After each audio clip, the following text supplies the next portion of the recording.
What's up, everybody? This is the Jedi. Good evening. Uh,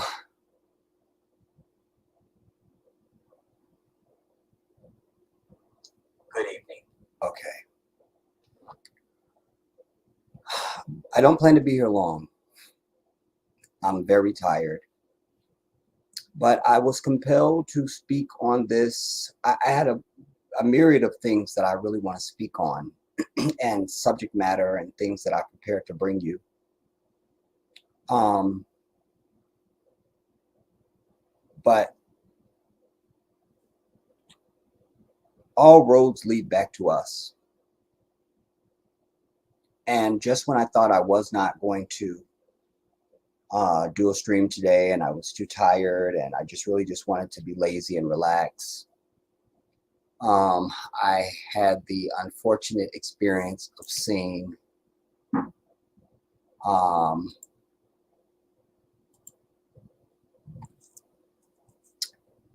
that Morehouse College had their commencement today. Can you have a commencement on a Sunday? Unless my information is wrong, their commencement was today, this morning, Atlanta time. And I was, as I usually am, I'm usually in a state of anger and frustration and bad lighting.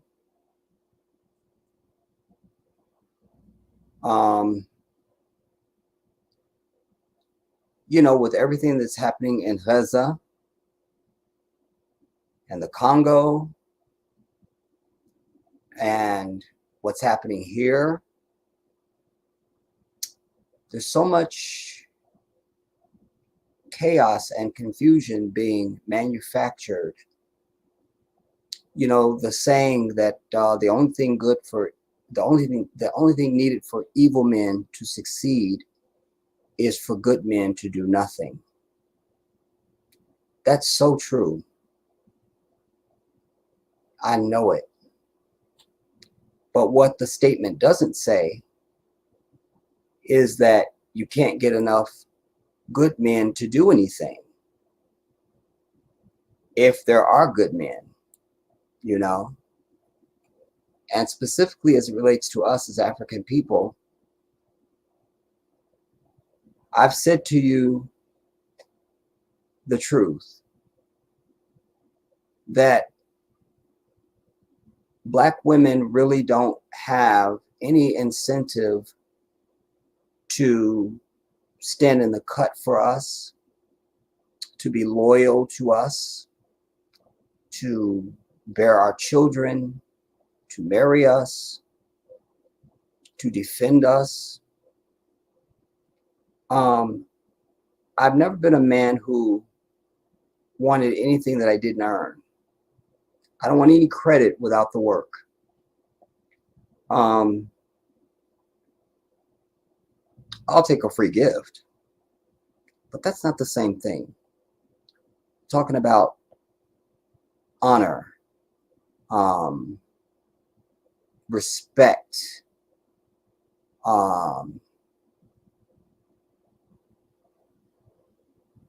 recognition,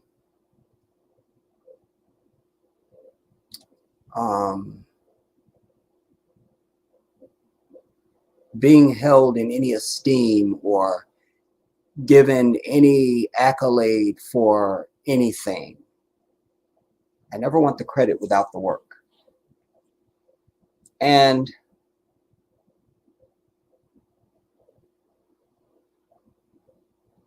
it seems to me that that's where we have evolved to or been seduced to as a people, certainly as Black men, that somewhere in the last several years, it's not like some long, prolonged time, it's the last several years, maybe 10,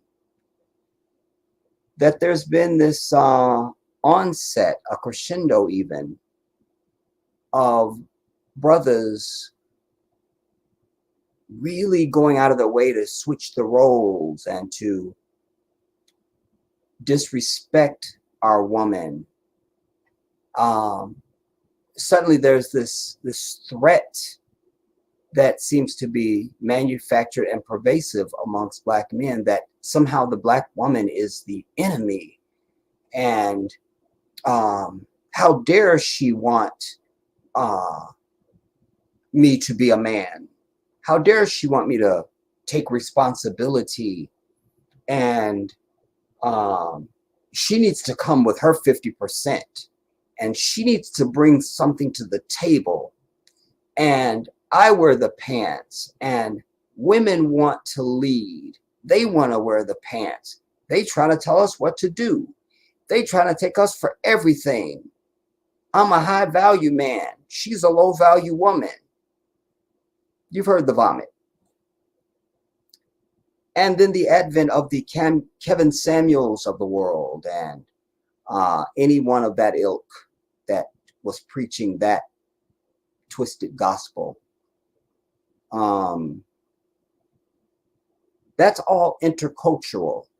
But because we are so wretched and off track, our intercultural stuff gets washed in with the national and international stage. It gets washed in with the political ire, that we are pawns in our own destruction and our own oppression,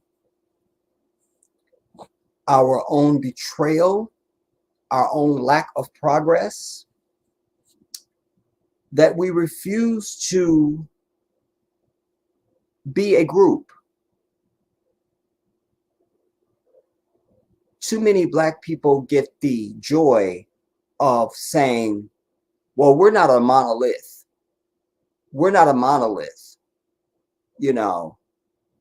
And that always makes me crazy, because depending on who I'm seeing say it and the energy that I feel from them saying it, gives me their definition of why they are proclaiming it.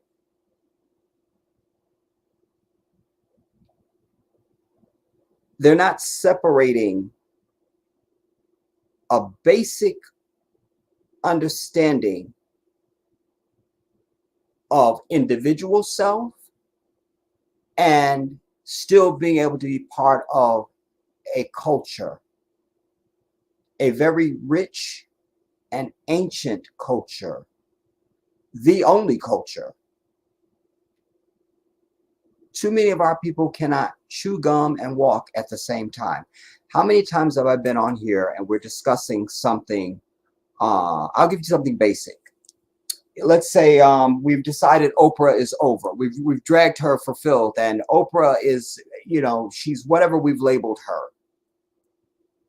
That can still stand, and we can still give a compliment or an observation or something else on something else relating to her. How many times have I been speaking about something where we have agreed that we're over that, and then somebody will type or say, but Jedi, you know, so-and-so is so-and-so. I know that dossier. That still stands. This is something else that does not threaten that. I know that. How many years did I preach to you? Everything is not either or. Many things are both and. That you've got to be able to hold 2 points of view, conflicting even, at the same time, and you don't have to be compromised by that. That's intellectual maturity. But we lack that, so many of us, on so many levels. We lack it. We are one note ass people. One note. That's it. No eclectic, no diversity, no lane, no layers, degrees of self, degrees of self. And as I've told you, one of the ways to attain this is you must spend long periods of time with yourself. Everybody is allowing themselves to be diverted and distracted and consumed with everything but self. The average African person walking around this nation has no idea who they are, has no idea what they're passionate about, no idea what they would die for, no idea of what gives them great joy. What would you sacrifice? Are you willing to kill? Are you willing to die? And for what, respectively? None of it. We are a people who are walking in tattered shoes, and we can be counted on that when a stretch limousine pulls up, we will find a way to fuck ourselves out of a ride. That is us. That's us. Today's tattered shoe of the African in America is our entire state of being, our entire state of existence that we have allowed, and I've seen it in my own lifetime, that just like with the Christian vomit, that they've moved you away from the law into some New Testament that they pulled out of their ass that gets rid of the Old Testament. And everybody wants to proclaim Paul, who was a criminal, a murderer of people of faith, wasn't one of the disciples of the man called Jesus, but that's the one they quote the most because he's saying what they want to hear. I don't have time to not wear mixed fabrics. I don't have time to not dress like a man if I'm a woman. I don't have time. I'm definitely not dressing like a man if I'm a man. And I should be able to fornicate. And I should be able to drink alcohol. And I want to have babies out of wedlock. Damn it. I want to eat pork. I got to have my chitlins and my pork chop. Give it to me. So just like that, we are a people who come from tradition. What's vanishing amongst us is I, as a black man, can be anywhere in this country and run to anybody black anywhere, and I can say certain things and we have a commonality. We know. We know. There's a knowing because we come from the same tradition. You see? But again, you can't hold 2 points of view because in your mind, you can't be part of tradition and then you can be an individual. My brain is scattered. I don't know how to do that. So I reject the tradition and I'm just being me. My pathetic ass today. Just me. Not me in the future, 5, 10 years, 15 years, 20 years is out. Just my pathetic ass now, me, right now, me. So we're losing that foundation of this is who we are. And then everything else flows from that place. When you lose your foundation, you lose the house or whatever you got built on it. No foundation, no nothing. You're not getting around that. No foundation, no nothing. Be it a building or you. If you have no foundation, you are nothing. You are nothing. You should just dig a hole and crawl in it now. We'll call you. Maybe. It used to be that this foundation was what we came from, whether you was from the north or the south, the east or the west. We had foundation. But suddenly, in our zeal to impress this white devil, instead of loving and basking and celebrating and reveling in your Africanness, your blackness, your superiority even, there is a race to the bottom with this white devil. I need the white devil to like me. I need the white devil to validate me. Well, anything we have is not legitimate unless there's a white devil. Where's the white devil? Then there's the fear of being black. If I hear or see or know of another African person anywhere in this country speaking about anybody else other than African people, I will drop where I stand. There is no need to have anyone else's shit on our lips. This is a family issue. But you must understand and accept that you are part of a family. And if you are not, then you need to die the fuck off. You need to go and join the enemy of our people and don't have shit to do with us. Because this darting back and forth is not only confusing to the unlearned, the uninspired, the unintellectual, but it's fucking it up for the rest of us. Because we need a true identity based on tradition, foundation. And we don't have that. What are you saying, Jedi? What is this rhetoric? Morehouse happens to be an all-male HBCU. You recall that when Oprah was ending her show after 25 years of the Oprah show, they had a big celebration for her somewhere in Chicago at some big arena. And during that, Beyonce performed, everybody performed.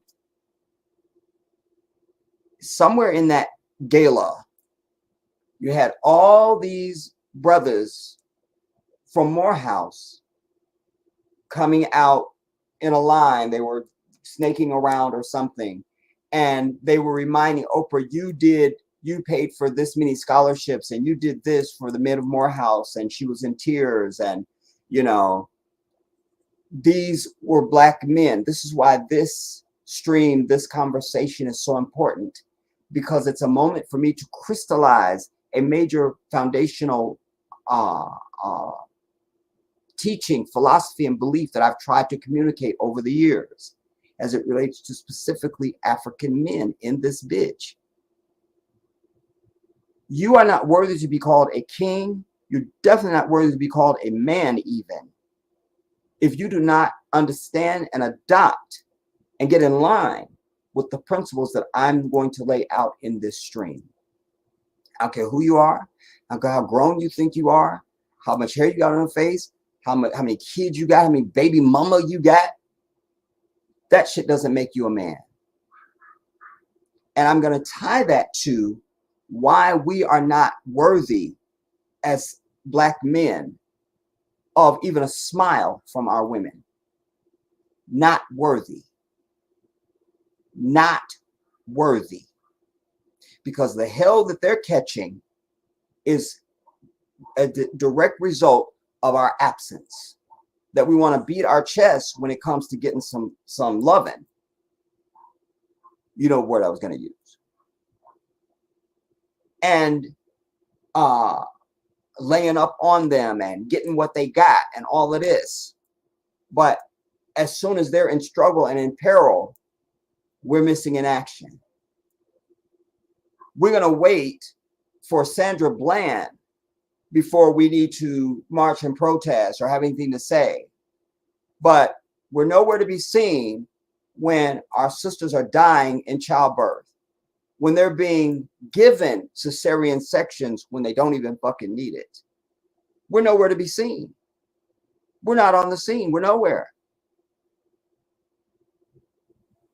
We're hearing the last several years, it's black women who are carrying the Democratic Party. It's black women who vote per capita more than anybody else.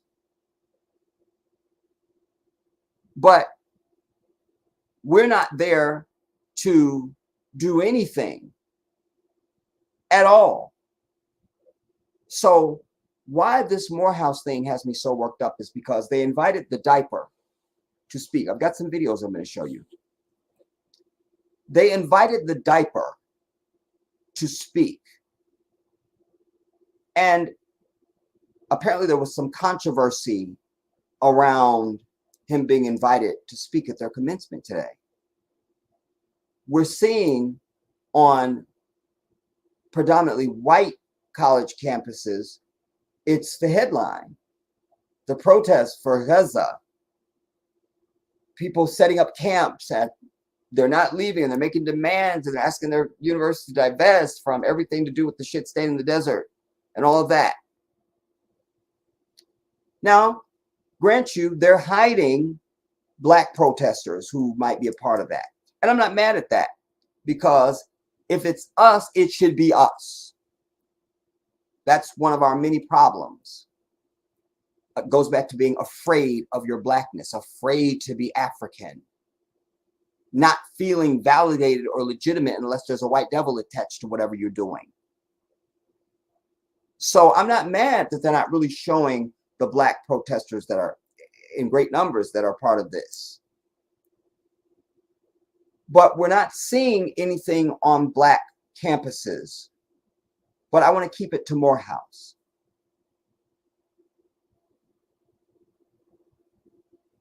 I contrast for you first what I've shown you since this latest dust up and this genocide upon the Palestinians. That when it came to the Muslims, they sent envoys to beg, certainly down in Michigan, in Georgia, some other places, to beg the Muslim leadership to let the diaper come and speak, because they need the Muslim vote. They need it. They need it. But we won't see them. We told him to kick rocks, and he's very nervous about how the vote is going to go. We know how it's going to go. We know, as at least relates to Muslims, we know how it's going to go. We're clear. There'll be no seducing, and there's nothing, no speech you can come and give to us to excuse genocide. That you went around Congress 100 times to send money for murder. We have principles, we have standards, and we won't be changing on that as a group or as individuals. That's what makes us different from you. It's one of the many things, but that's a big one. But there he was at Morehouse. And I'm going to show you the leadership. A Black Christian who was ready to threaten his own people instead of standing with his people and saying, look, Black folks aren't on board with this. You can't come to Morehouse and speak. Kick rocks. Bye-bye. I remind you, this is an all-male HBCU. This is Black men that we're supposed to be grooming for the future. And we're not getting any benefit of Morehouse today or any century before I was born, apparently. Because we're not getting convicted leaders with conviction and people who stand on principle and what's right and standing with their people first. We're not getting that. We're getting people that are coming out that can't wait to go and join and impress massa. That's what we're getting. That's what we're getting. That's what we're getting. When I was growing up, you know, it used to be to get you a girlfriend. First of all, even if you didn't have to have a name brand. You just had to look nice. Put yourself together. Just put yourself together. Make sure your teeth are brushed, comb your hair. Don't have nothing that's tacky. Just be together. That was one. Number two, you needed to have a coin. That was always a big one. You could work at McDonald's, but you weren't just sitting on your ass. And that was impressive to girls. He got a job. Even if you could get your father's or your uncle's car on the weekend, like one of my buddies, Bill, I had a car. Bill didn't have a car. And his parents, they really are Michelle and Barack Obama. His mother was as tall as Michelle Obama even. Anyway, but Bill could get his father's car on the weekend. You feel me? He did well in school. Bill put himself together well. Bill wasn't working. He was part of the crew that didn't work. Bill didn't have a job. He just was school. But he outdid all of us when he got out of high school because he went straight to DeVry. Skipped college, just went straight to DeVry, got his shit, and went 6 figures. But he could get his father's car on the weekend, you know. So he always had a beautiful girl in his arm, you know. Girls didn't deal with deadbeat dudes. That was the quickest way for you to get laughed back into the house or wherever you came from in your puff of dust. You see, now, none of that. None of it. You just show up looking like some bullshit. That's it. There's no requisite. None. But as a people, you see a white bitch when she has an issue. This is why we have the advent of the Karen. Remember the bitch in the park? The dog, she's choking the fuck out of her dog. I'm calling the police and telling them a black man is attacking me. It wasn't true at all. But she's a lying whore because she's a white bitch. But the point of it is she knows as a white bitch, I make a phone call and white men come and do something for me. Where is the sister that could be like, and know it's going to be a rack of brothers that's going to show up that are coming to fucking handle this motherfucker, not come with some stand around, apologize, and look to see first, and we don't know, and looking like a fucking slave. Where's that? Where is it? Where? Why can't she have that? Why?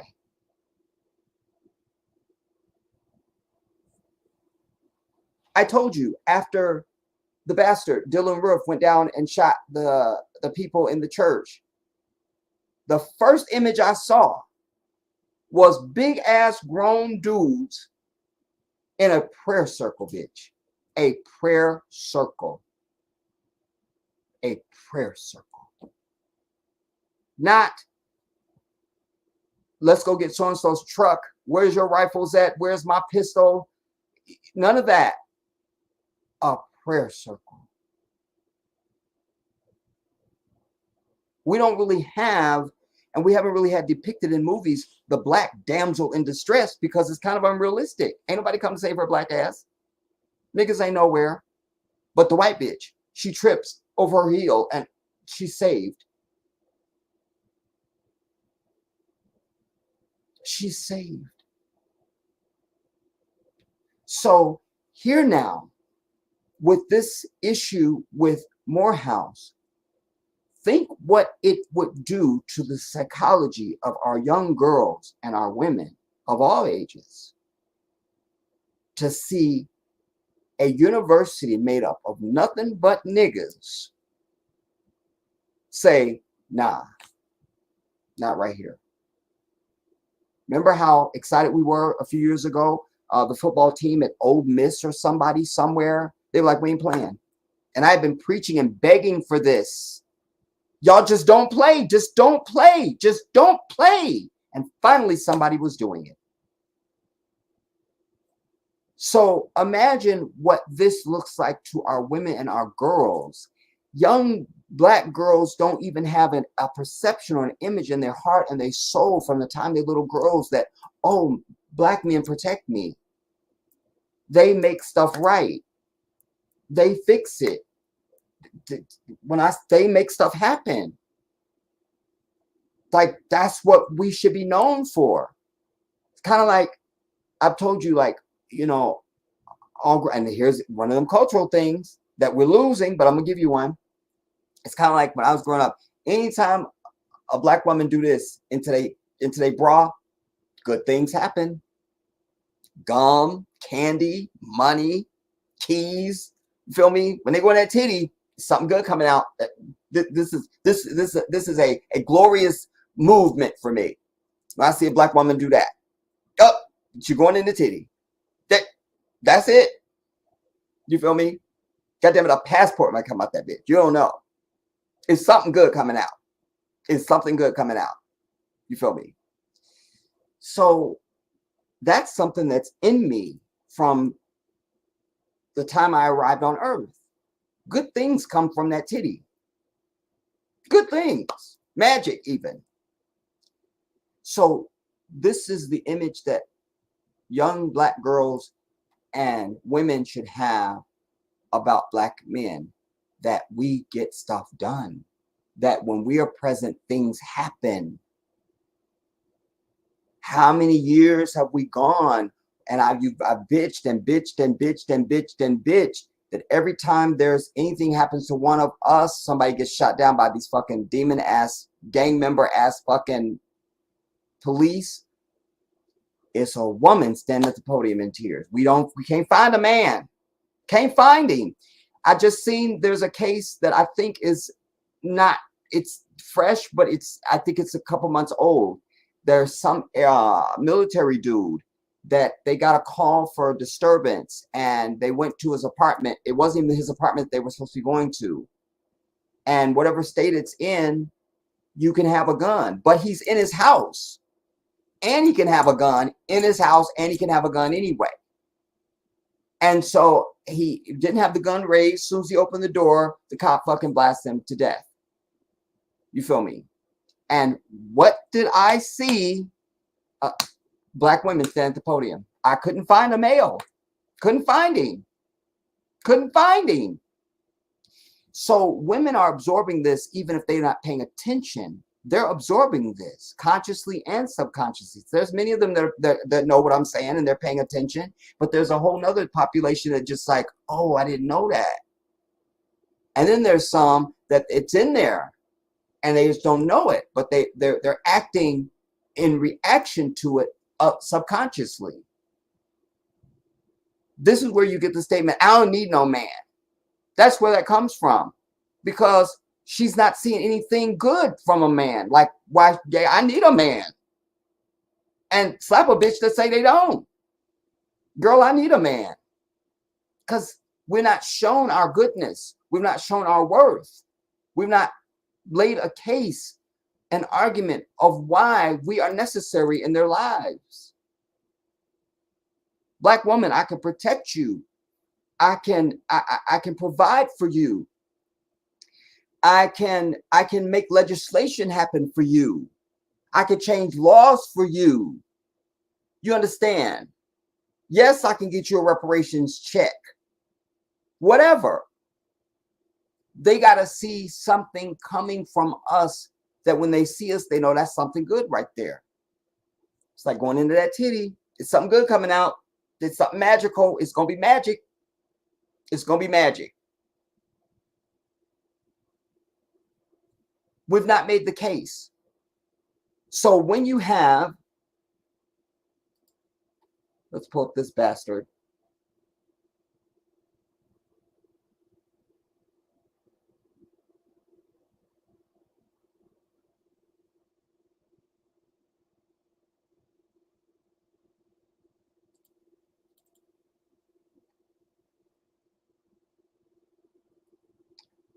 When you have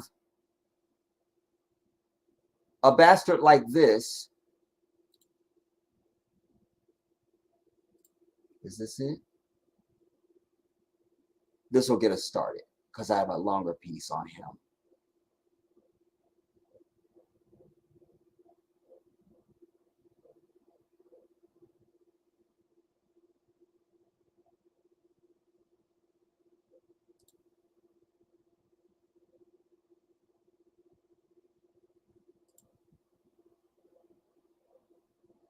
And you see this and you go,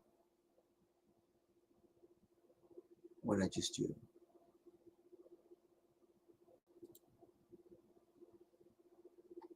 Ain't no way.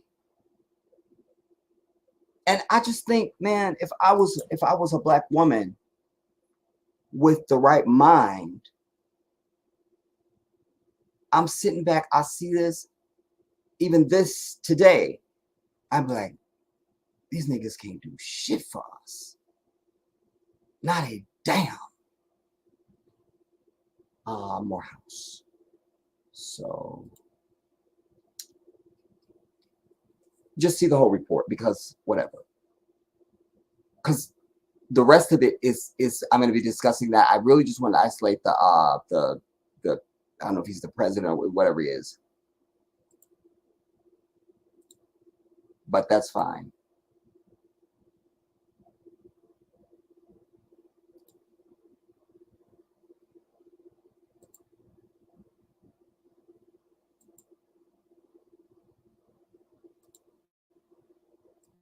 Graduation could See protest this. during Morehouse College's graduation could bring the ceremony to a screeching halt.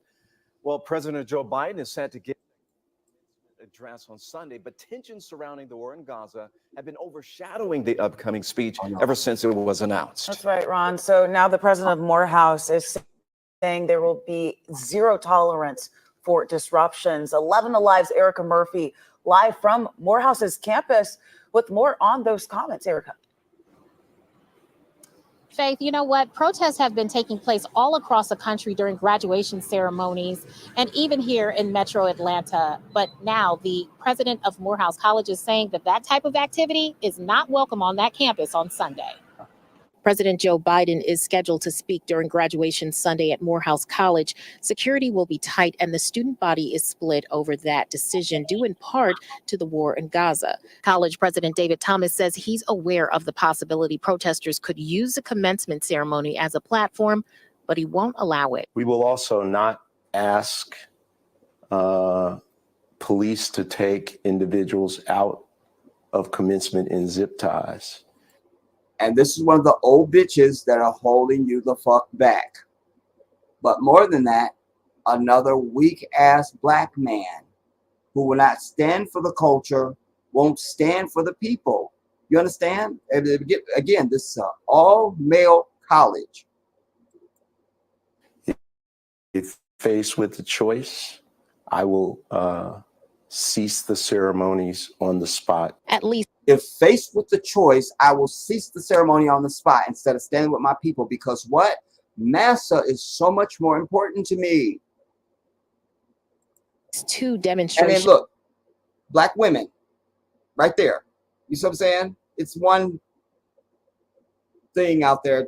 We're not going to get into that. Have taken place right across from the AUC since the conflict started, and leaders worry that because President Joe Biden, the event will attract protesters. But President Biden, speaking to the Big Ticker show on V103 today, says he's okay with protesting if it's done in a lawful way. Well, he respects it being done in a lawful way. Anything that's not where they're going to kick my ass or take my money, I respect it like any white devil. I always tell you, if you're not fucking up the ability to take their next breath or their money, you'll get no result. Bottom line is, I think that there's a lot of legitimate concern. I think people have a right to protest, to do it peacefully, and I respect it. And again, as if you need a right to protest. And Morehouse's 140th commencement ceremony takes place this Sunday at 9 a.m. on the school's Century campus. Reporting from Atlanta's AUC, Erica Murphy, 11 Alive News. Erica, thank you so much. We've also learned tonight that President Joe Biden will receive an honorary degree from Morehouse College. And we did speak to some students today who say that they are a little conflicted about. I think she's been talking to Gabrielle Union. It's a hunch. It's a hunch. What is happening? About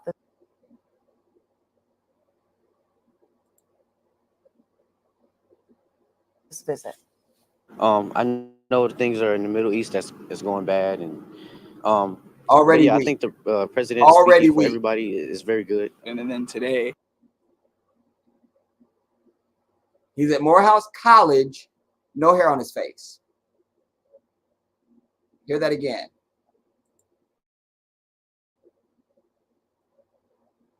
conflicted about this visit. I know that things are in the Middle East that's going bad, and but yeah, I think the president speaking for everybody is very good. And then today is very good because his parents haven't been knocked upside their head. Again, goes back to the tradition, the foundation. Do you understand? It's not about you. It's about the greater good. So you should be on camera saying, this is some bullshit and we don't agree, no matter how you really think about it. Because the only way to think about it is us as a group.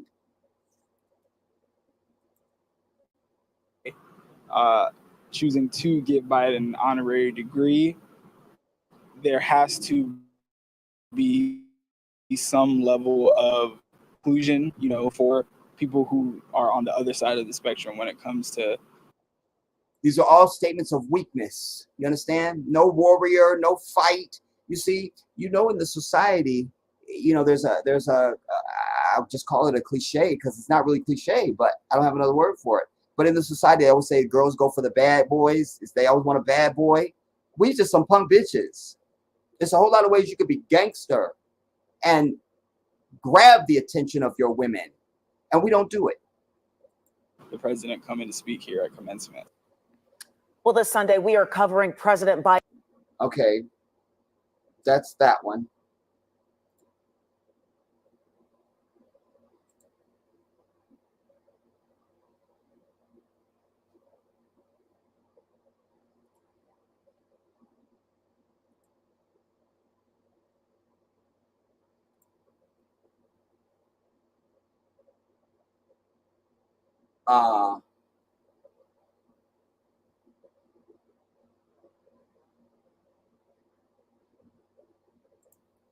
Let me remember to get rid of these as I do it. That way I don't be going, oh, I did that one already.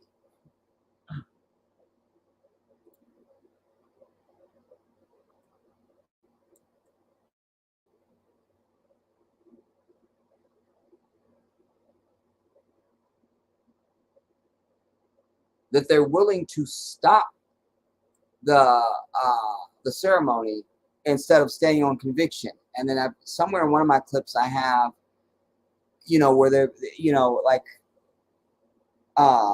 there's a brother that's saying, a lot of people never even had a graduation ceremony. Fuck a ceremony. Because what happened in 2020? Nobody had a ceremony. My nephew graduated high school. No ceremony. It was like a parking lot drive-through or something. It was something like don't even go there. You know what I'm telling you. But it speaks to a bigger point, because if we're not willing to sacrifice, like when you hear this brother saying, a lot of people, like, they just want that, because you still gonna get your damn degree, so you don't need no damn ceremony. And one of the building blocks of being a man is knowing when shit don't really matter, when the greater good is what matters. You see, we don't have any men. We don't have it. We don't have it. We don't have it.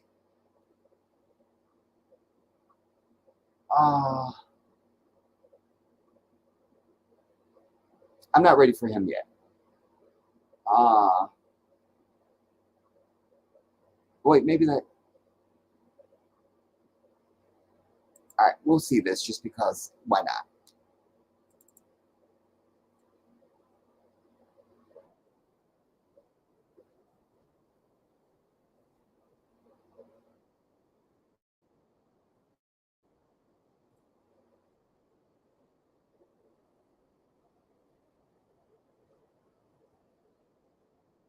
Wait.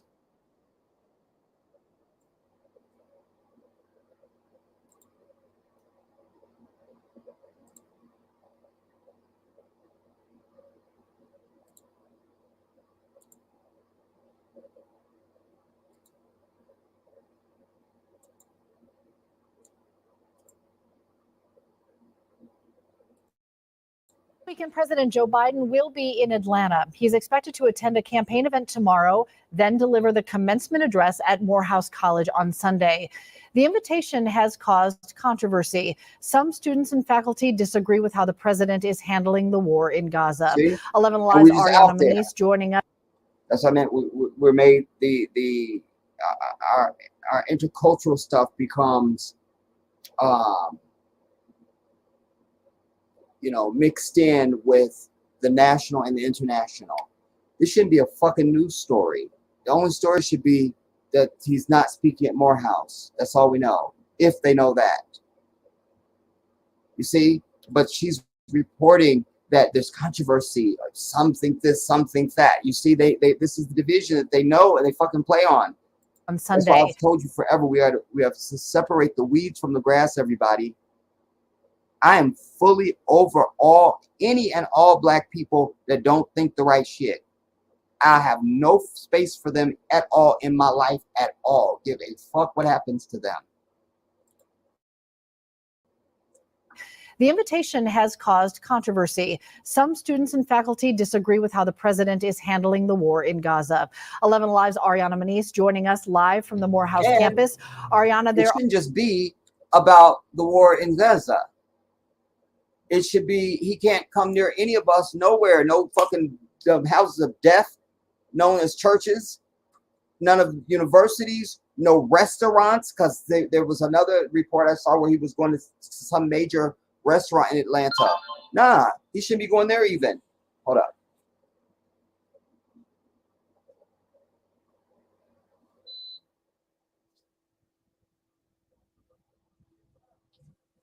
But see, once they know who you are, and once they saw that this motherfucker, his campaign was over, it was over. I'll have to find the article where he was about to spend his campaign because they couldn't raise any money. Nobody was showing up anywhere to see him for anything. And here comes Sambo ass James Clyburn and had black people believing somehow that Joe Biden was this Messiah savior, when this is the motherfucker that authored the 94 crime bill. That alone, he shouldn't be anywhere near black people. Shouldn't be anywhere near us. I go back. Remember, I told you, he knows he can't approach Muslims to talk about anything. Won't got shit to say to you. No, you cannot come address anything. You're definitely not walking into our mosque. That's not happening. Because we have conviction and principles. You do not. So it's okay that he's not doing shit for black people, that he wrote the 94 crime bill. Many of our brothers and sisters are still in jail right now because of that legislation. This is the motherfucker that can come and speak to black men who are supposed to be the protectors, the defenders of the entire culture. And he can come onto a campus of black men. He should be afraid of his life. They should know we won't be able to protect you. There'll be snipers everywhere. You'll definitely be there's nothing we could do. We cannot go there. But no, it's okay. It's okay. Are some plans in place in case there are protests? That's right, Cheryl. We see seniors walking around campus today, headed towards their seat. And you think it's a mistake that every report we've seen thus far has been a damn near sister or a sister out there reporting on the campus? Senior pictures. This is all leading up to Sunday's graduation ceremony where President Joe Biden is expected to deliver the commencement address, a decision that came with some controversy. Meanwhile, Morehouse's president, he says he does expect some protests, but he says he will not tolerate things getting out of hand. He won't tolerate. Operations are underway at Morehouse He won't College with tolerate things getting out of hand, but he'll tolerate a murdering white devil coming to the campus to address just who should be our warriors. That should be a gathering of warriors. It should be like walking onto a campus of the Black Panther or Denmark VZ or somebody. You feel me? He will not tolerate. But you'll tolerate this murderer who won't give you a fucking reparations check, who didn't keep his word to get rid of the student loan debt, because he was supposed to get rid of student loan debt, but he had made a special caveat for black SBCUs that they would be completely wiped out. It wouldn't be according to a scale or some shit. You see? But you'll tolerate that. He won't tolerate. We just have to hear that again. Go on. graduation ceremony where President Joe Biden is expected to deliver the commencement address, a decision that came with some controversy. Meanwhile, Morehouse's president, he says he does expect some protests, but he says he will not tolerate things getting out of hand. Preparations are underway at Morehouse College with President Joe Biden set to deliver the commencement address. The president, having the president come speak for the seniors is always a great thing. With graduation days away for students, some still have varied opinions about that kid. Is so important, everybody, because that's what so many of you fake ass parents, black parents, are raising. Just this go along to get along shit. I think it's a nice thing. No, he should be smacked upside his head by his father and say, that's not the shit you say. That's not it. Years is always a great thing. With graduation days away for students, some still have varied opinions about Biden's anticipated speech at the 140th commencement ceremony. None of us have had graduations before. That's the dude. None of us had graduations before. And then why are you talking like that? And you a black person on a black campus. Where did you get that before? These things matter, everybody. It's not petty. This matters because there's a window. It is a snapshot of who the fuck you are as a people. The commencement ceremony. None of us have had graduations before, and I think that's a big thing. You're a college graduate and you're speaking in question marks. That burns my ass. When anybody speaks in question marks, every sentence ends in a question mark. I'm going to the store because I have to get food. Because I have to go in my car. I don't know. You answer it for me. I don't know. I don't know. I don't have the answer. I don't know. This is a college student or graduate speaking in question marks. That's the level of high education that we're understanding. So that's perfect. At the 140th commencement ceremony. None of us have had graduations before. Question mark. And I think that's a big thing to kind of bring upon one person to turn our graduation into a political event. The announcement of Biden's speech to turn our graduation into a political event.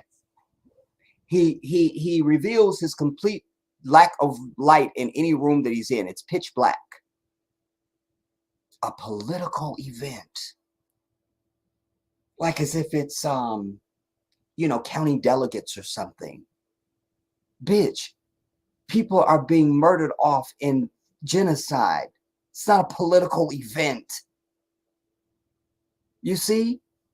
But he doesn't have a personal point of view because there's no intellect, there's no personal intellect going on.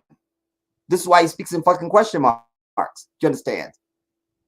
And I think that's a big thing to kind of bring upon one person to turn our graduation into a political event. The announcement of Biden's speech last month triggered peaceful protests and calls for the faculty to cancel his commencement address over Biden's handling of the Israeli and Hamas war. We will also not ask police to take individuals out of commencement in zip ties. The president of the college, David Thomas, recently sat down with NPR to discuss how the school is preparing for. The older the black people are, the more fucked up they are. The older black men are, the more of a pussy they are. No fight, no defiance, no pushback, no taking a stand, no conviction, nothing. You could just blow them over like a leaf. It's nothing. There his old ass is defending Massa. We'll just see it again and go on. For possible police to take individuals out of commencement in zip ties. The president of the college, David Thomas, recently sat down with NPR to discuss how the school is preparing for possible protests. He says he's prepared to shut down graduation if commencement is disruptive for those in attendance. Graduates with no fucking hair on their face. You feel me? Let's just look at that visual, everybody. David Thomas recently sat down. Well, he's the president of the university, no hair on his face. That's how. Down with NPR to discuss. Look, whoever that was leading nothing. There's how the school, big brother with a beard. Preparing for possible. Look, I think that's a sister right there. The glasses, I think that's a sister. I think that's a sister though, but I think that's a sister. Protest. He says he's prepared to shut down right there. If commencement is disruptive for those in attendance. However, Thomas says certain forms of silent protest protests would be permitted. Listen, fuck a silent protest. You understand? This you heard me bitch about this when we were going through all the police shootings. You know, I bitched and raved till I was blue, because that's exactly the opposite of what should be happening. That shit should come on a sudden without warning and be very severe. But they know you coming and they gonna escort you in the bullshit. That don't do nothing. What does that do? What? And then there's the women with the baby stroller and the kids and shit. They just, I can't, dude. So a silent protest, that means we don't give a fuck what you're talking about. Just don't fuck with it. Just don't disturb us. No, that's exactly what you do. Disturb and upset. Fuck everything up. We will allow silent, non-disruptive protests. Look. So, you know, and I had students ask me about it. What if we, you know, turned our backs on the president or turned our chairs? And I said to them, I'll be embarrassed, but that's not your problem. This comes as dozens of demonstrations have erupted. Embarrassed. Ooh, he really threw himself under the bus for us, everybody. He really made a sacrifice. I'm all wrong in my presentation here. I see this thing now. He'll be embarrassed. That's a huge burden. To hell with those people having dogs turned on them and water hoses, and the ones that were lynched and that were dragged to their deaths and that were torn apart by horses. No. It's about that embarrassment. If you haven't been embarrassed, you've not really made a sacrifice for the culture. So, I mean, I know where the bread is buttered at. I know where it's buttered at. And he has shown amazing courage and clarity and foresight on this issue. Erupted across the country and at Georgia colleges during graduation ceremonies protesting the war. But President Biden, speaking to the Big Tigger Show on B103, says he's okay with protesting if it's done in a lawful way. The bottom line is, I think that there's a lot of legitimate. This translates to, if they just shut up and I don't have to hear them, I respect it. I'm okay with it. That's what that translates to. That it translates to that. I think people have a right to protest, to do it peacefully, and I respect it. Now, ahead of the president's visit here at Morehouse, we're learning that the college does plan to honor him with an honorary degree. Meanwhile, graduation. An honorary degree, bitch. He's not bringing an honorary reparations check. And know this. Just in the last couple of days, it was announced that they just gave so many billions to HBCUs. So the dude, the imposter fuck that was up there, I'll be embarrassed, but that's not your issue. It seems to me he may have just had a direct deposit go into his bank account. We're checking on it. We're just looking to see some things. Is expected to take place here on campus on Sunday. Reporting live for more. That's a coincidence? I doubt it.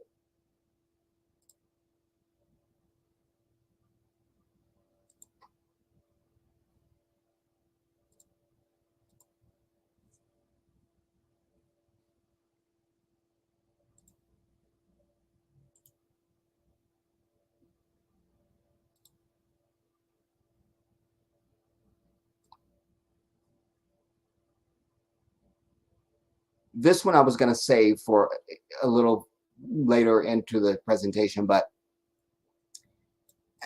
I'll show it now. Because the diaper who doesn't know where he's at or what he's doing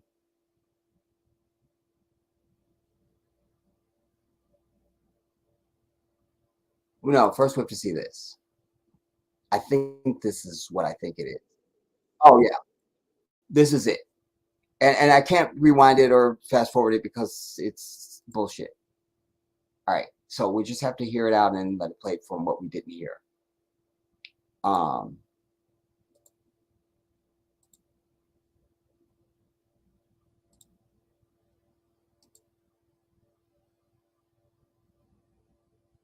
He just said, don't come. That's what you missed.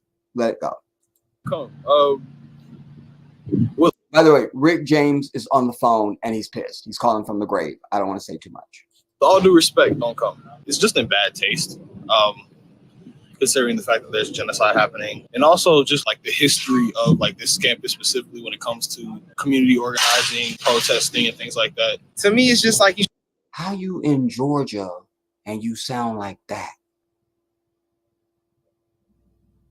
This one, Elijah Johnson, he's a sophomore, no hair on his face.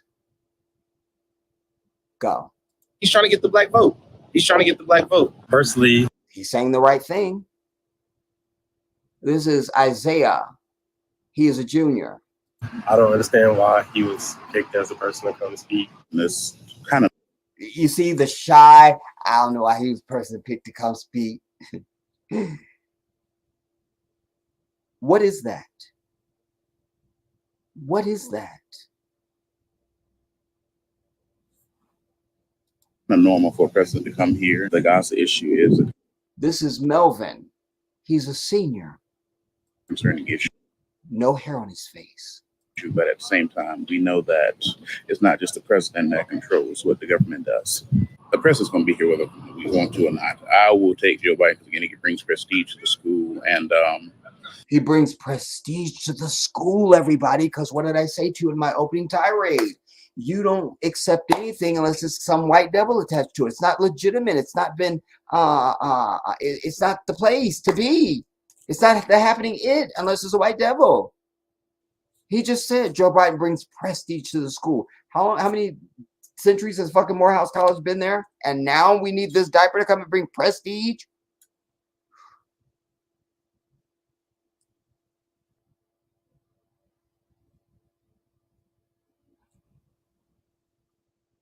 When was Morehouse College founded? 1867. 1867. But that no prestige until now, apparently, according to Melvin. Go on. again, he's the United States president. Regardless of what you think is the president. Regardless of what you think. This is Jackson. He's a junior. No hair on his face. I haven't seen any men yet. Just haven't seen any men. Just haven't seen. These are college, university ass people. Haven't seen any men. Just haven't seen it. We're still looking. We're still waiting. We're still waiting. President of the United States. I feel like if the school's trying to get anywhere, you have to have people that are in high places. If the school's going to get anywhere, you got to have people that are in high places. This is a college. What did we say? He was a senior. This is his worldview already as an African. Black ain't good enough. We not prestigious enough. We don't have it. That's what you're hearing being articulated.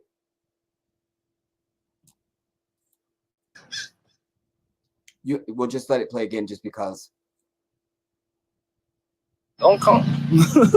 First, we hear from Rick James. Don't come. With all due respect, don't come. You can just hear Super Freak praying in the background. It's just in bad taste. Tyler. So now we're naming our boys Tyler. Find his parents' house for me. Considering the fact that there's genocide happening, and also just like the history of like this campus specifically when it comes to community organizing, protesting, and things like that. To me, it's just like he's trying to get the black vote. He's trying to get the black vote. Personally, I don't understand why he was picked as a person to come speak. It's kind of normal for a president to come here. The Gaza issue is a concerning issue, but at the same time, we know that it's not just the president that controls what the government does. The president's going to be here whether we want to or not. I will take Joe Biden because, again, he brings prestige to the school. And so we had two people that think that this brings prestige, or you need a white devil to come in order for it to be anything. It's Morehouse College.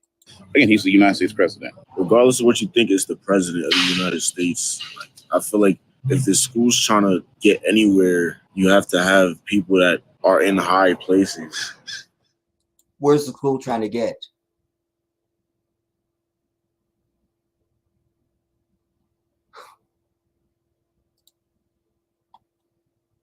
This is what we're dealing with, everybody. This is what we're dealing with. I'm going to come to you in a moment.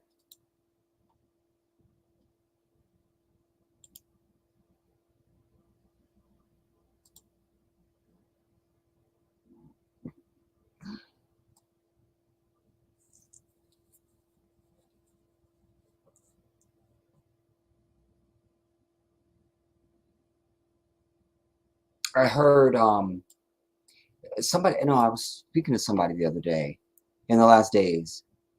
I just remember the memory of this, that it was something, I was making the point that anytime you hear black women trying to encourage other black women to date outside the race, it's never date somebody from Africa, which that would be outside of the race. Date somebody from, you know, South America, or an Arab, or, you know, somebody from India or something like this. They by default mean somebody fucking white. And I was reiterating to say that the way they speak, it almost assumes that there's no tired ass white dudes, that just because you get a white dude, that means you're going to have great success and everything's wonderful.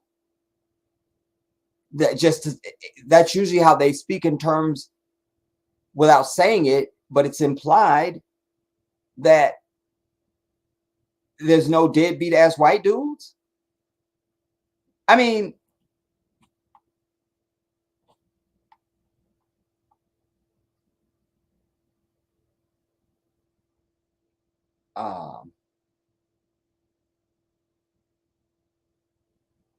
I'm going to bring this one now.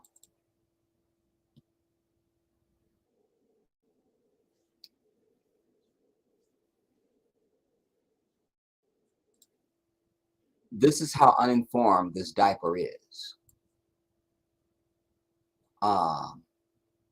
This brother, I presume he is one of the valedictorians. And he actually had half of a sack. I can't give him the full credit. I can't. But he leaned in the right direction. And he was daring to call for this. Now notice the diaper is back here to your right. Notice his reaction. Listen to what the brother's saying and watch the diaper. Go. Was a threat to justice everywhere. Oh, the audio is bullshit. His campaign Hopefully you can hear this, y'all. I can't do nothing else with the volume. Was a threat to justice everywhere. His campaign and message reached far and wide to follow in the footsteps of our great alumnus. It is only right for the class of 2024 to utilize any platform provided to stand in solidarity with peace and justice. The Israel-Gaza conflict has plagued the people of its region for generations. It is important to recognize that both sides have suffered heavy casualties in the wake of October 7th. From the comfort of our homes, we watch an unprecedented number of civilians mourn the loss of men, women, and children, while calling for the release of all hostages. For the first time in our lives, we've heard the global community sing one harmonious song that transcends language and culture. It is my stance as a Morehouse man, nay, as a human being, to call for an immediate and permanent ceasefire in the Gaza Strip. Why is the diaper clapping? But you see, the people of this world. And then he goes into something else, and it's the last 2 seconds of the clip. The diaper is sitting right there. Why aren't we raising warriors like myself, like my parents raised, who, if I had an opportunity to stand there, would have turned around and said, and why won't you fucking order a ceasefire right now, diaper ass bitch? Why? Cause a commotion, cause a scene. That's how you get change, everybody. Because listen, people aren't expecting you to go off the lane. You understand? It's one of the ways that I've always moved through life. You got to go off the fucking lane. That's how you get the shit you desire. You standing right there in front of the bitch. You couldn't turn around and said that? This is graduation day. You ain't got no more class. They can't expel you. But the diaper was clapping. You saw it. Like, what fantasy is this?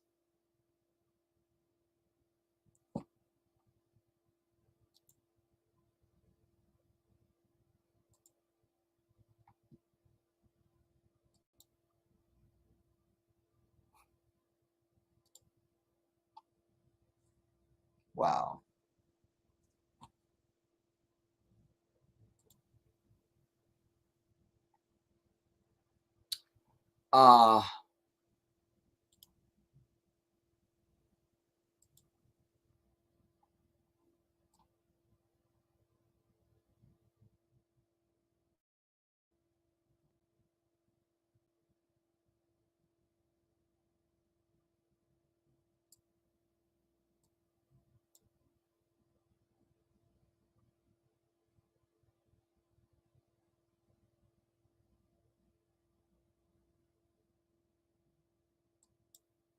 One more. And then I'll come to you because then I want you to see the remarks by the diaper. And I remind you that he is supposed to be a Catholic. So why are you up there trying to be a Black Baptist pastor, not understanding that?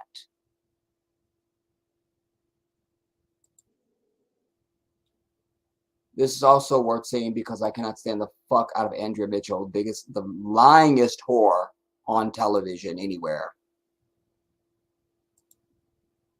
The lyingest whore. The lyingest Zionist whore. Anywhere.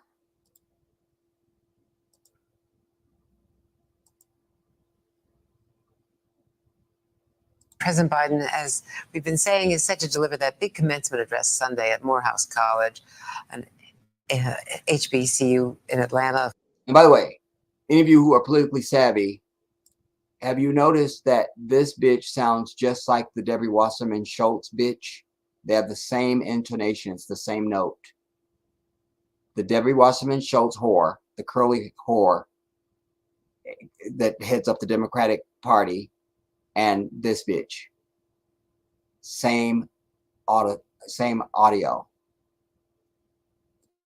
President Biden, as we've been saying, is set to deliver that big commencement address Sunday at Morehouse College, an HBCU in Atlanta, a famous college. And joining us now is former Secretary of Homeland Security, Jay Johnson, a graduate of Morehouse, who gave the commencement there in 2014. Wait. So we already saw the president, who is light, bright, damn near white. Here's an alum now, who's a former something of the college, light, bright, damn near white. You feel me? Atlanta, a famous college. And joining us now is former Secretary of Homeland Security, Jay Johnson, a graduate of Morehouse, who gave the commencement there in 2014. So you just heard the president's speech, Jay, at the African American History Museum College. And joining us now. And he's an alum of Morehouse College. And then look, President Biden, as she's not even familiar with Morehouse. And if she is, she doesn't want to give it to Steen. She's like, it's a college. Hear how she says it. We've been saying is set to deliver that big commencement address Sunday at Morehouse College, an HBCU in Atlanta, a famous college. And joining us now. In Atlanta, very famous college. You see what I'm saying? Not at the historic fuck her, bitch. HBCU in Atlanta, a famous college. And joining us now is former Secretary of Homeland Security, Jay Johnson, a graduate of Morehouse, who gave the commencement there in 2014. So you just heard the president's speech, Jay, at the African American History Museum He could have a mixed reception at Morehouse on Sunday. They sent Steve Benjamin down from the White House to try to advance it, talk to students and faculty members who might even be protesting. A lot of concern about the Gaza. Outreach to black voters. He could have a mixed reception. You see? Fuck outreach, bitch. Where is the check? Where is it? Where is it? This is the same bastard, by the way, who said that he was going to give us $2,000 checks if we just got Ossoff and Warnock elected so they can have total control of the House and the Senate. They ain't do a fucking thing. Fuck this dude. At Morehouse on Sunday. They sent Steve Benjamin down from the White House to try to advance it, talk to students and faculty members who might even be protesting. A lot of concern about the Gaza war and also things that have not been delivered to the Black community. Andrea, thanks for having me. I am a graduate of Morehouse College. I graduated 45 years ago this weekend. I gave the commencement address there 10 years ago. I've also been in situations myself where I've had to deliver a commencement address over protest, objections. And I'm going to go out on a limb here and say my prediction for Sunday is that there may be some noise, there may be some objections, but overall, I think the president will receive a very respectful reception. A very respectful reception. That cut me. Because we should not be showing any respect at all. At all. But I knew he was right, and these fake ass Negroes going to go out of their way to bow to massa and all the bullshit. And things will be fine. A Morehouse graduation in the Black community is really special. Family all want to be there. I had 38 family members show up for mine, even though I only had 10 seats.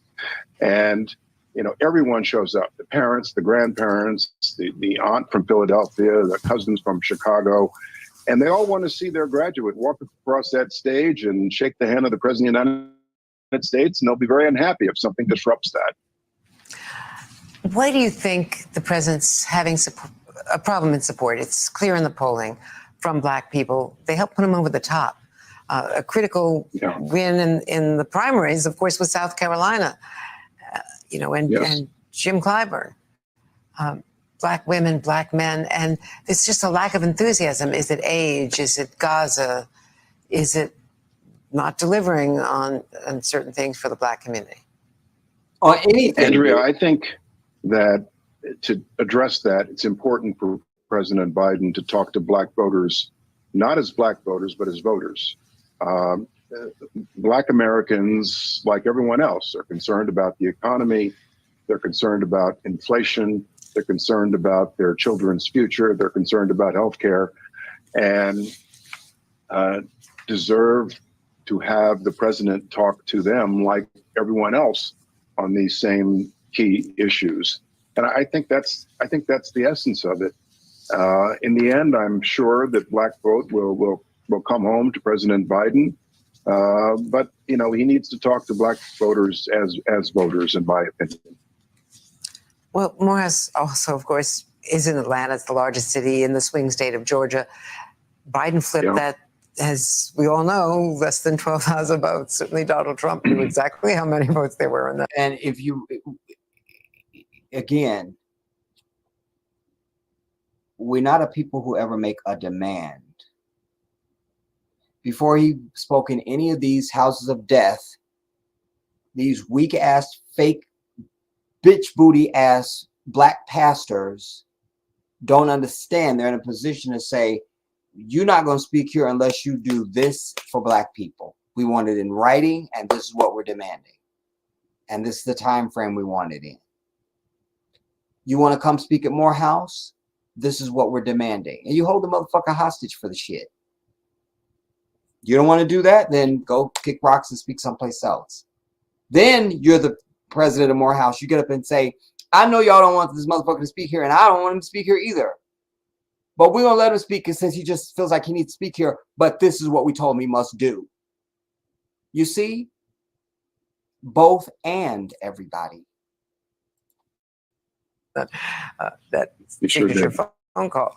So now the war in Gaza, as I say, is also dragging down support among all young people. He hasn't gone to many campuses, and he goes to, for commencements. Right. This is the only one I think he's doing aside from military academy. You hear that? Because the black folks don't mean shit. They're not gonna. We know that we go to white campuses, they might throw some shit at my dumb ass, but the niggers, they're very calm. So outside of the military academies, we'll just speak at black. The blacks will always have us over because they're dumb as fuck.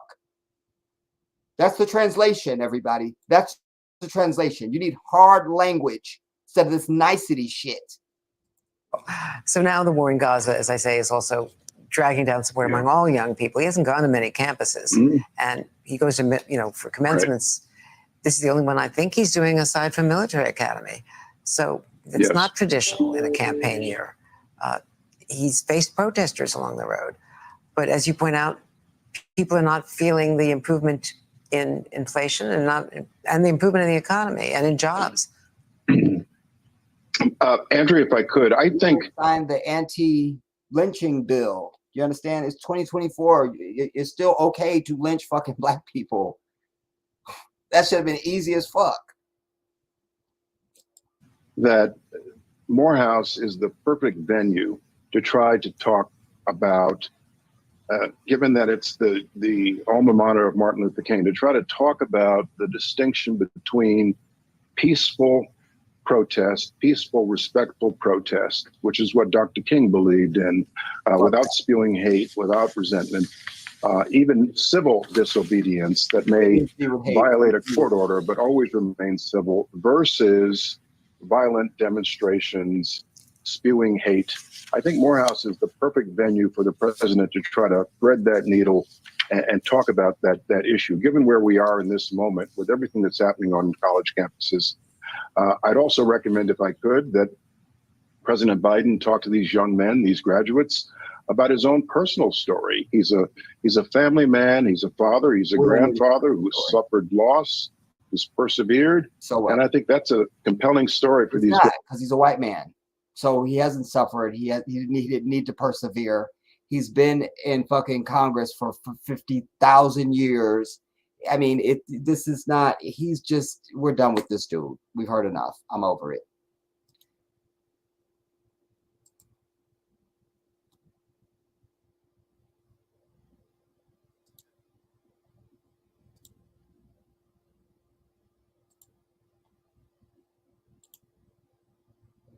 All right, let me see what you're saying.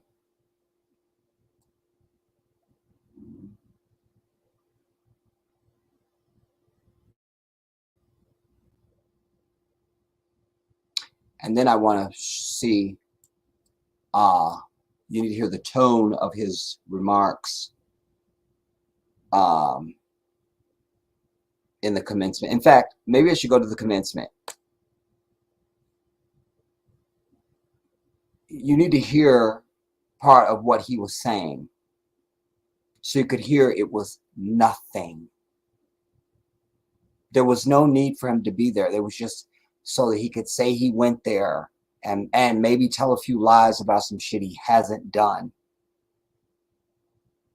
Banking on your ignorance that he did it, that you'll believe he did some shit he didn't do. I mean, it's so pathetic, man. Wow.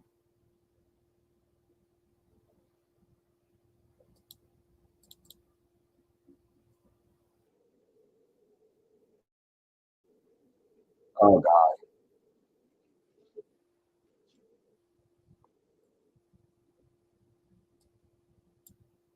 All right, let's see some of this. This was the diaper at Morehouse being allowed to step to the podium. It's nothing but black men. Because it's the commencement, I assumed, there's families there. It's not just the black men, but this is a black men thing. You understand?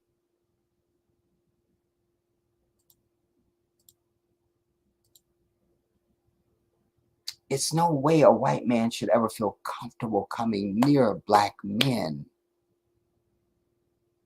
You see, that's also, we let down the guard. So we could also add that to one of the possible reasons why our women feel so comfortable running into their white ass too. We kind of made it okay. Because we should have nothing to do with their bitch ass, and we should snatch her wench ass back when she even think about it. But that's over now.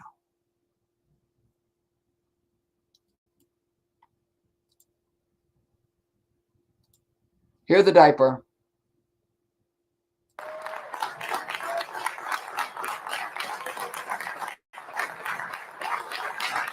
I'm sorry, the shuffling diaper, as it were. Go on.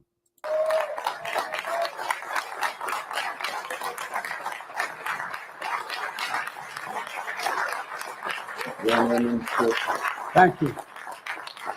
Thank you, President Thomas. Somebody tell me what this flag is in the back. I feel like I should know this. And I have no problem admitting my ignorance. What flag is that? Find out.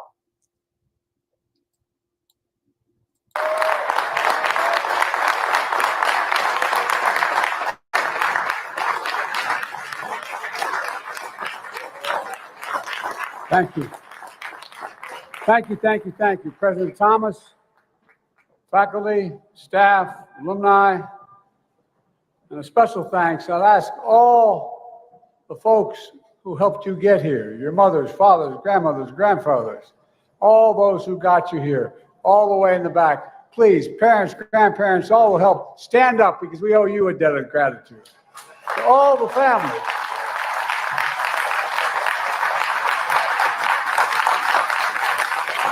That is not hyperbole. A lot of you, like my family, had to make significant sacrifices to get your kids to school. It mattered. It's mattered a lot. And the friends of Morehouse and the Morehouse men of class of 2024, I got more Morehouse men in the White House telling me what to do than I know what to do. You all think I'm kidding, don't you?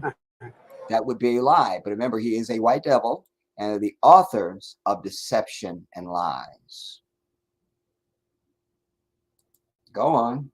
And the Morehouse men of class of 2024. I got more Morehouse men in the White House telling me what to do than I know what to do. You all think I'm kidding, don't you? You know I'm not. And it's the best thing that's happened to me.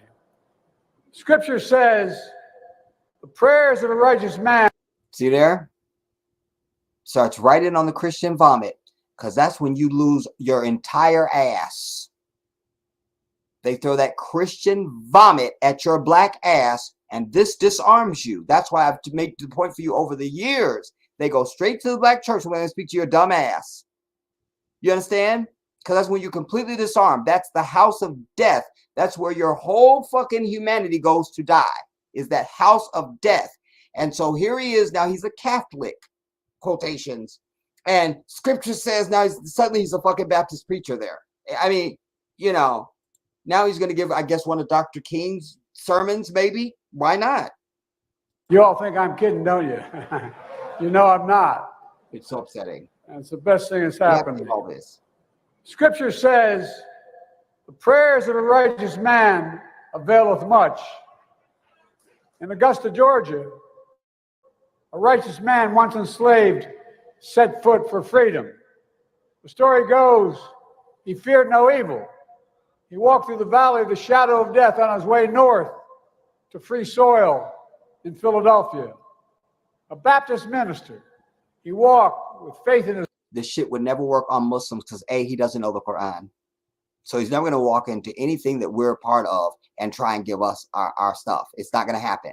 You're going to have to stick to the fucking facts and not come with this sappy bullshit that anesthetizes us and lulls us into some, you know, hex fucking dream and shit.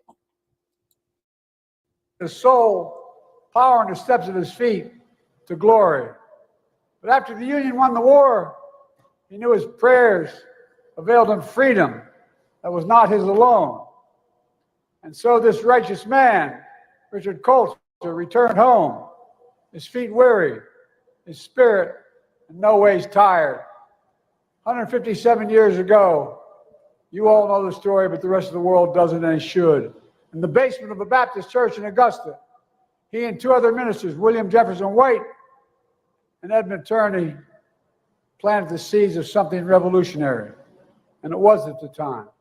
A school to help formerly enslaved men enter the ministry, where education would be the great equalizer from slavery to freedom, an institution of higher learning that would become Morehouse College. I don't know any other college in America that has that tradition, that consequence.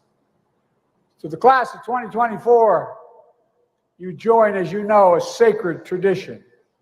And education makes you free, and Morehouse education makes you fearless. But sadly, you're not getting an education, you're just getting information. You're not getting an education. And there's a difference.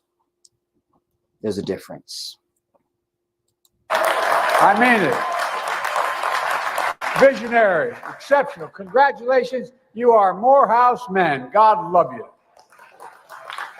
All right, I'll just skip ahead. We'll just do little vignettes because I don't want to. Hello, I'm Martin Sheen. I'm reaching out to you now.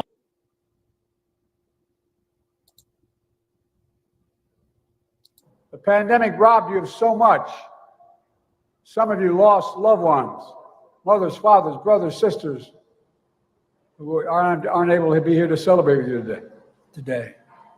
You missed your high school graduation. You started college just as George Floyd was murdered. I kept mentioning George Floyd. You see, in fact, I left a comment somewhere saying, if I hear him say the name George Floyd one more time, I'll just vomit. There was a reckoning on race. It's natural to wonder if democracy you hear about actually works for you. But he'll get up. I can't even do it. I can't, y'all. I can't. I fucking can't. I thought I could. You saw me try. I can't do it. Can't do it. It's too infuriating.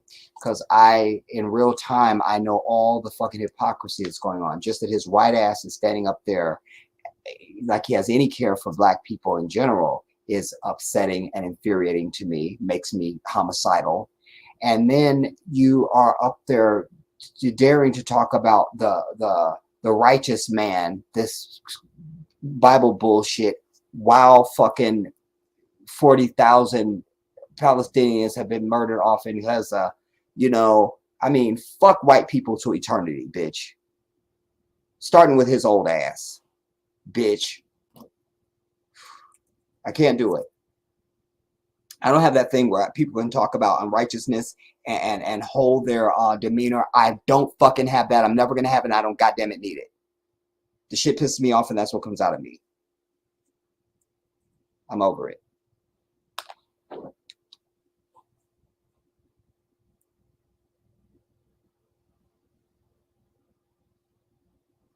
Black Beauty, always a big shout out to you, Queen. Hopefully you're still here. I don't know how long I've been going, and I don't know. But Black Beauty, shout out to you, Queen. Shoni, a shout out to you. A salute. Cheryl Bryant, a big shout out to you, Queen.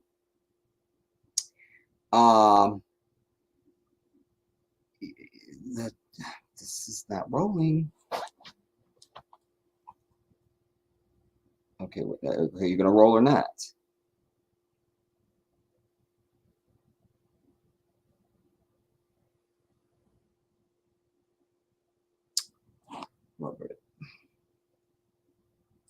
Well, I'll try and see if I can do it on here. But I feel like this doesn't.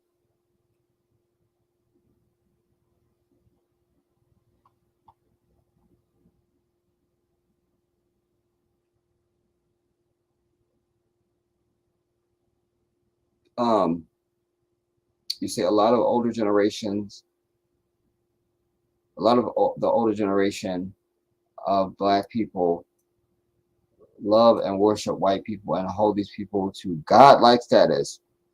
I'm talking about the civil rights baby boomers. Yeah.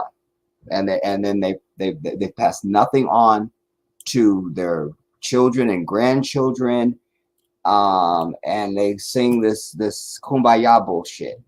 You see? So they need to just die the fuck off. Righteous indignation. A big shout out to you, you beautiful queen. Yes, it is the return of the Jedi.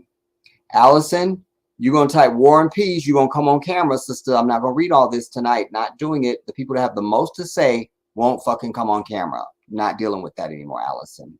Those days are over. You want to type War and Peace, I got to read all your shit. You're doing a whole bunch of typing. We could just come on camera and we could have a real dialogue. I'm over it. Big shout out to you, Allison. I'll just read a couple of your comments. People just want crumbs and pats on the head if they care about a ceremony. Exactly. You don't need no damn ceremony. You're getting your degree. Like, that's all you need. Bonafide 1970, a new name I haven't seen. Today's young people appear to be built of different stuff than my fellow Gen Xers back in the 80s and 90s. Yes, they are. They're not even built of anything, Bonafide. I would even just say that. They're not built of anything. They're just flapping in the wind, wandering, you know? You know, like I don't eat out. It's a rare occasion when I do. But I still know that you go into any place of business, because I was going to use like fast food workers, but it could just be any place of business. And there's young people. You know, we had a whole work ethic that even if you weren't taught it at home, you knew you were supposed to be a certain way on your job. And we just don't see that. You know, that it's nothing.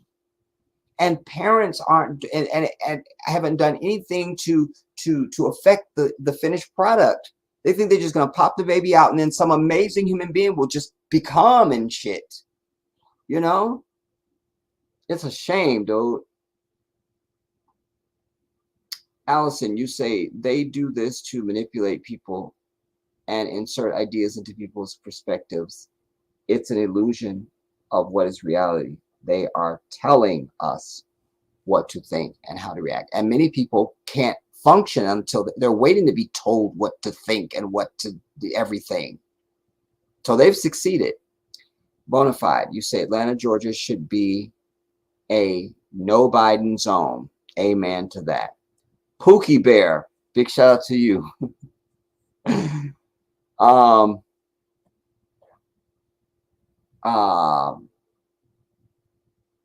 I'll come back, Bonafide, because you're a new name. Righteous, you say, yeah, always say that black men are the baby something of the male race. I don't know what them percentage signs are, Righteous. They always want to be infantized and coddled more than everyone else. Big burly black men always want to be catered to. Marcus, a big shout out to you, brother.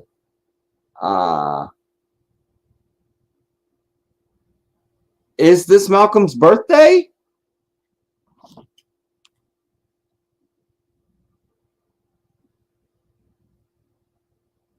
Oh my God.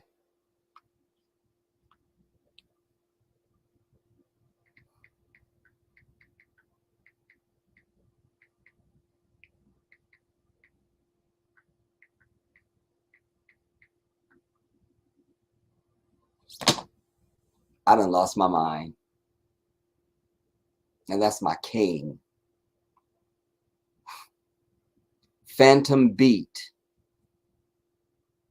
This senile idiot. Yes. Big shout out to you, Phantom Beat. New name. Let me come back up. Andrea Smith, a big shout out to you, Queen. I love you.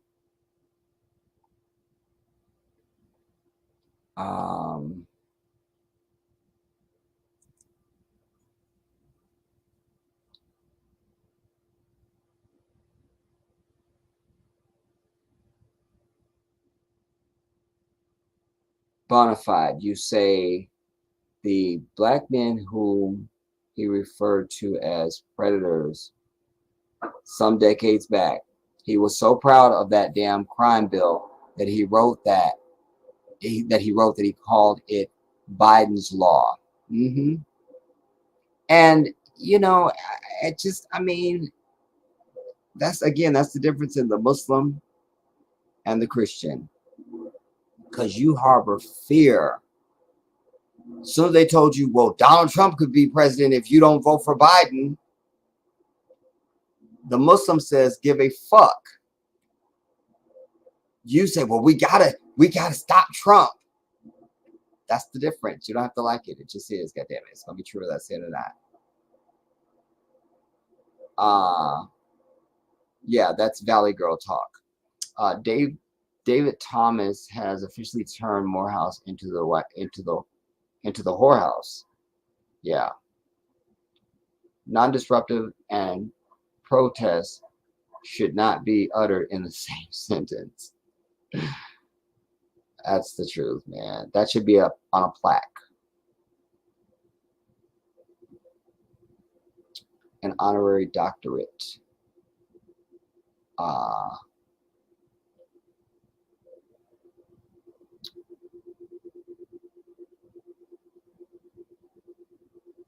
Righteous, yes. Yeah, always say that black men are the... I read that. Bonafide. And Biden brings his funky old behind to Morehouse the day before the birthday of Al-Hajj Malik Shabazz. It's a very good point. Damn it, if only Malcolm's birthday could have fell. No. He brought his ass there today. And didn't mention Malcolm. Wait, is today Sunday? Today's Sunday, right? I ain't tripping. Yeah. So he didn't mention Malcolm. You see what I'm saying? Now I'm even more upset. I'm even more furious because none of these fucked up ass black people was like, wow, man. Wow. But they'll mention Dr. King in a heartbeat because Dr. King said, don't kill Massa.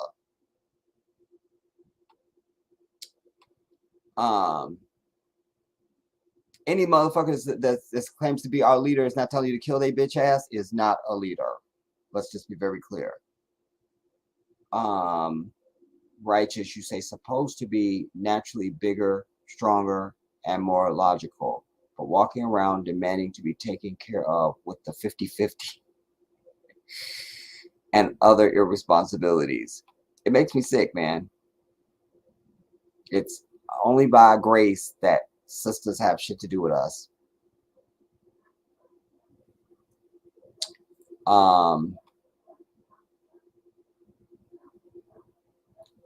I like that Bonafide. Andrew Mitchell is a Zionist, Susan. Why did anybody listen to Jim Clyburn anyway? What kind of celebrity did he ever have? It was him and the media and dumbass black people, because I did videos showing where there's a channel, Status Coup. There they were in South Carolina. And they were asking black people about Bernie Sanders. I don't know nothing about Bernie Sanders. And then he would give them details and statistics and real shit. Oh, I have to do my research. You're not going to research, you fucking lazy ass bitch. You're not. Just say that. And then, but they didn't know anything about Biden either. But Biden is the one for me. And then he would challenge them like, what do you know about Biden? and they had nothing. You see? So it was that. We are not, and it makes me sick when I hear black people talk about, you know, when they want to say anything about education in the schools. Fuck you, black people. Because if I have a child, my child ain't going to fucking school. Because what is this motherfucker in a classroom going to teach them that I can't teach them? What? Because the shit they need to know is the shit I'm going to teach them. Stop telling your damn kids they need to go to school. For what? For what?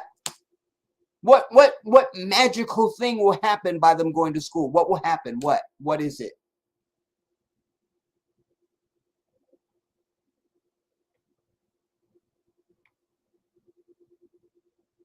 But there was James Clyburn, and we know Joe, and Joe know us, and we know Joe, and he has the worst fucking district on record.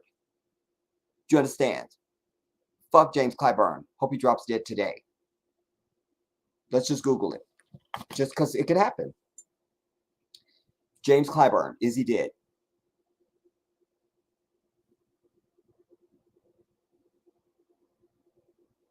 James Clyburn. According to Wikipedia, James Enos Clyburn is an American politician and retired educator. Once you hear is, that means the bitch has to still live it.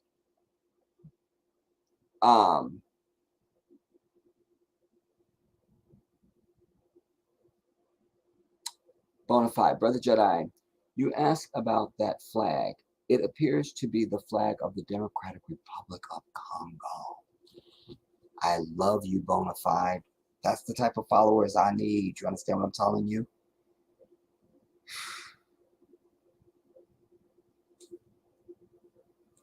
The flag of the Republic of Congo. According to Wikipedia. The flag of the Democratic Republic of Congo. According to Britannica, Bitch. National flag consisting of a blue field with a yellow bordered red diagonal stripe running from the lower hoist to the upper fly corner and, in the upper hoist corner, a yellow star. Bingo. I love you, Bonafide.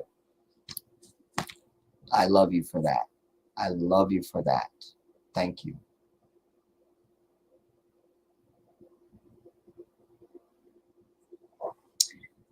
You say that Biden commencement speech was an utterly miserable waste of everybody's time.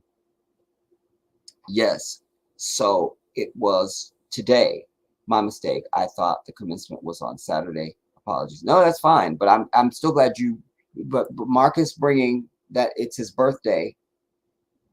Any other time I would have known that. I should be shot. But then just the fact that you mentioned that, we were able to make the tie up. So something else was yielded. So we have another level of disrespect that we've identified now. You see? Like, fuck you, can't come here and do shit because it's the birthday of Malcolm X, bitch.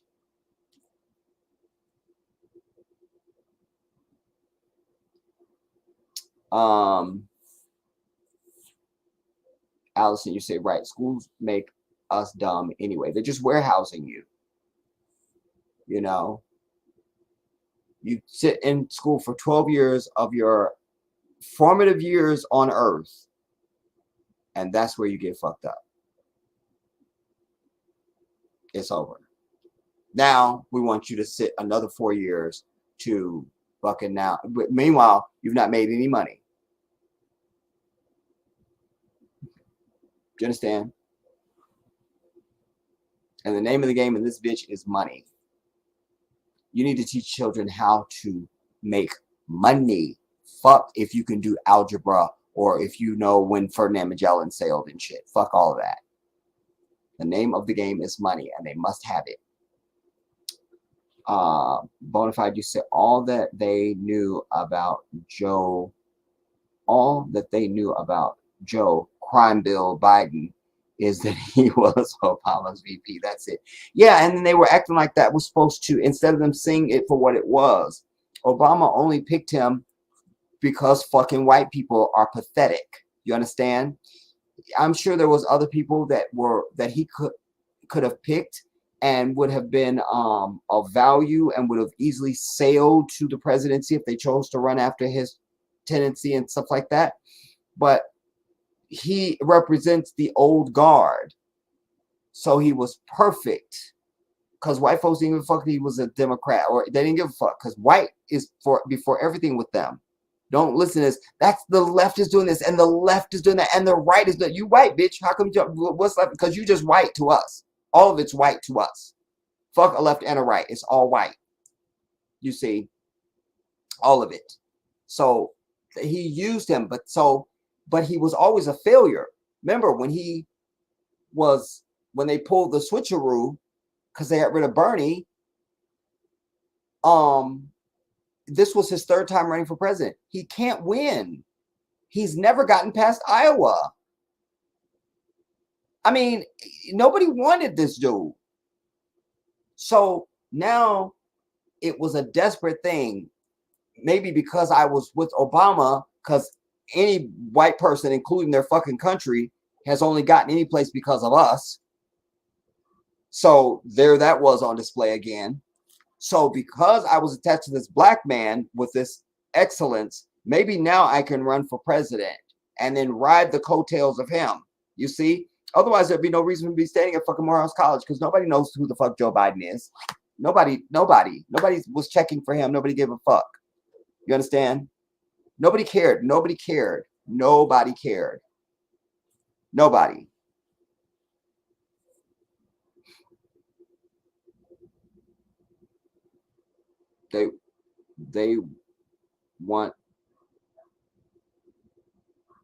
They want is in the schools for indoctrination, not education. I think you mean they want us in the schools for indoctrination, not education.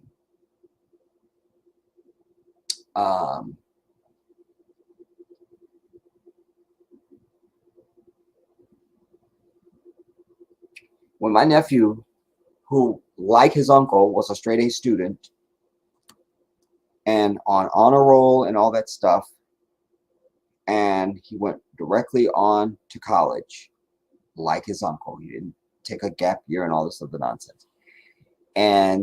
But I went to college, got my degree, but since college, my view changed. So when he called me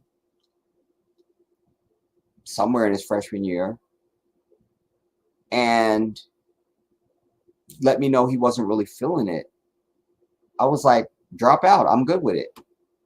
I support it. Because I'd already had the money talk with him when he was still in high school. You understand? This is about money and not shit else. You open your eyes in the morning, you give glory and thanks to Allah for giving you breath, and then you got to have money. And don't go out your house. That's more money. Just if you just open the door and walk out, step a toe out, you need money. Do you understand? And on I went.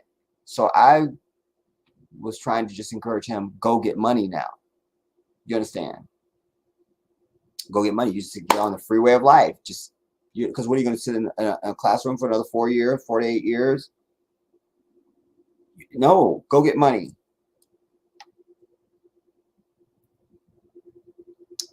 Now let me come back up and see some of Allison's ramblings.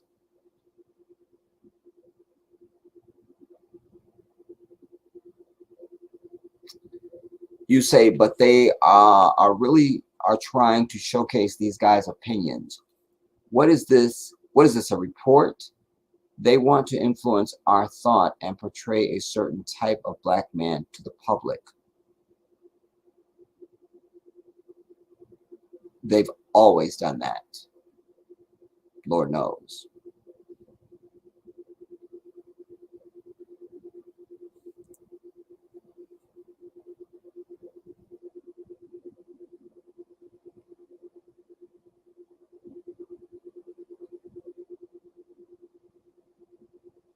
Okay, Allison, I'm going to hold you to that.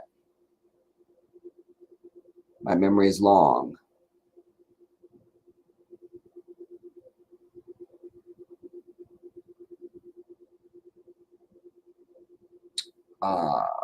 Bonafide, sorry, yes, they want us in the schools to fill our heads with mush. I personally believe that 9 times out of 10 it works and we never recover. Well, the moment that you send your kid off to, this was the whole dividing up the family, when they came with this women's empowerment bullshit to make women think that they need to be outside of the home with nothing on, and that makes you empowered. You just severed the family. You just severed the head. Because that man needs to get out there and bust his ass to bring home the fucking bacon. And the woman is supposed to be there reinforcing and teaching these principles that we as parents agree on for our child. You understand? And that man comes home and reinforces those things. You understand? The time that children need to fully develop with their mother has been severed. You sending them to, what's the shit before kindergarten now, or no, daycare? What? I don't even know the shit. Just like they could barely walk, and you're sending them off to somebody else. I mean, all those things matter, dude. It just matters. But as it relates to us, we are not. Listen, nobody fucks with the Asians because they have a way they do shit, and white people don't try and infiltrate that, or because they're not going to allow it. They're not going to allow it. Same thing with the Arabs, the Indians, the Koreans, just name anybody.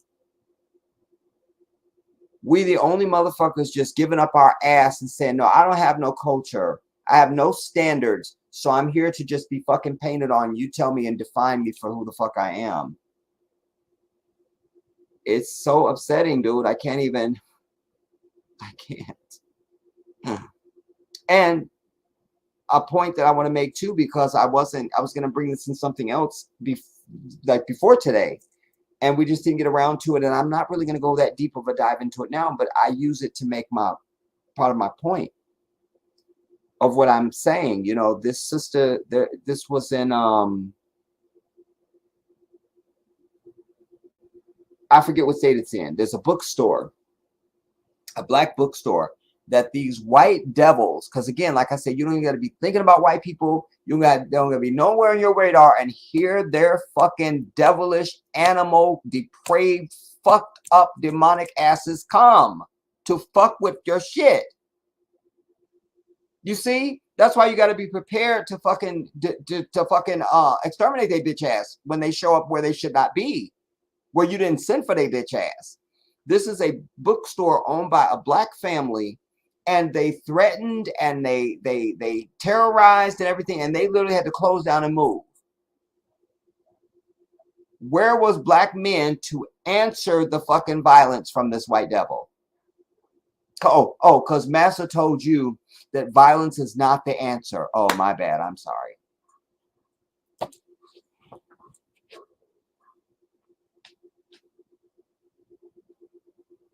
While he's exactly the most violent thing known to fucking existence.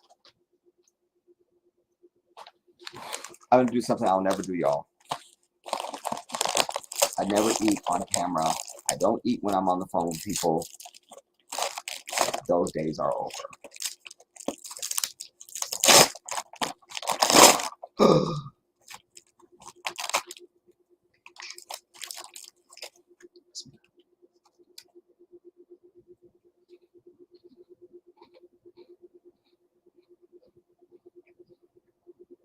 This is the best. Listen, I don't even like chocolate chip cookies, everybody. I'm not a chocolate chip cookie dude. I'm peanut butter, oatmeal raisin, butter cookie, something, fuck a chocolate chip cookie. I'm telling you, this is the best cookie ever made. It is the best cookie ever made. It is the best cookie ever made. This is milk chocolate macadamia. And I hope it's not on the list of shit we posted to divest from. But what makes it amazing is that the cookie itself is buttery, has a butteriness to it. So that's already enough for you. Then huge chunks of macadamia. And then huge chunks, you can't call it chocolate chips because it's chunks of fudge, like chocolate, like it's so, God, this is that cookie was like what I make. I'll take even out of that class because I don't make chocolate chip cookies. This is the best chocolate chip cookie on planet Earth until I say differently. Oh, God. You can see how big the chocolate is that's in it.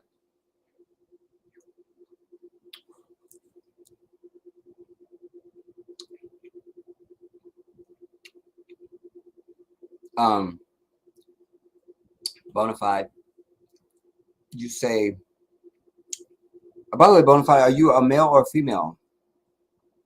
You say, great point, my brother. Sadly, we need to return to the old ways, reinvent the wheel in order to restart our families and consequently our communities and our nation with a nation. And the other thing too is, you know, I saw even this advent of, well, I don't spank my kids. That's a dead bitch. Should be. When I first started hearing black people say that, I thought it was just that one family or that one. That's still a dumb bitch, but that's one. And then I just started hearing it more. I'm like, what? Because I'm from the land of ass whooping. That's where I come from. I mean, it just, dude, I can't. But you're never gonna have anything in this nation, everybody. That's what I've told you. You're never gonna have anything here. Nobody's willing to fight for anything. You are ruled by fear and this white devil.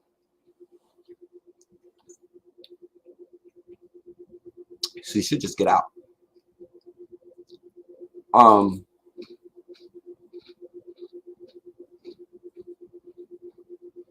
Somehow, Allison, I knew you would be a chocolate chip sister. I just kind of knew that.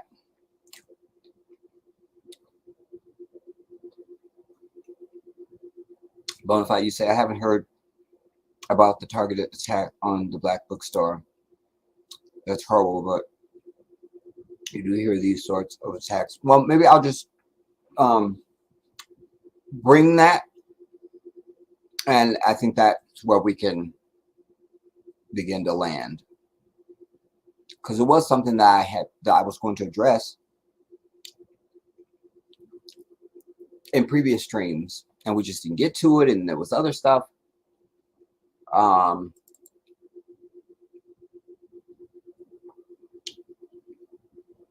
Liberation Station bookstore.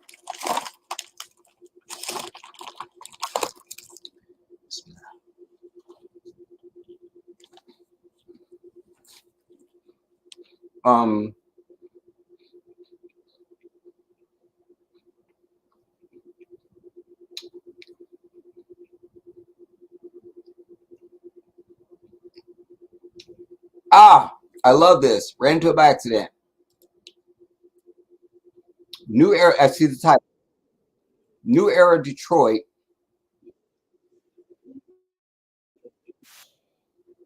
asks, where are the black men after Black North Carolina bookstore closes due to white terror? Huh? We have to start with that.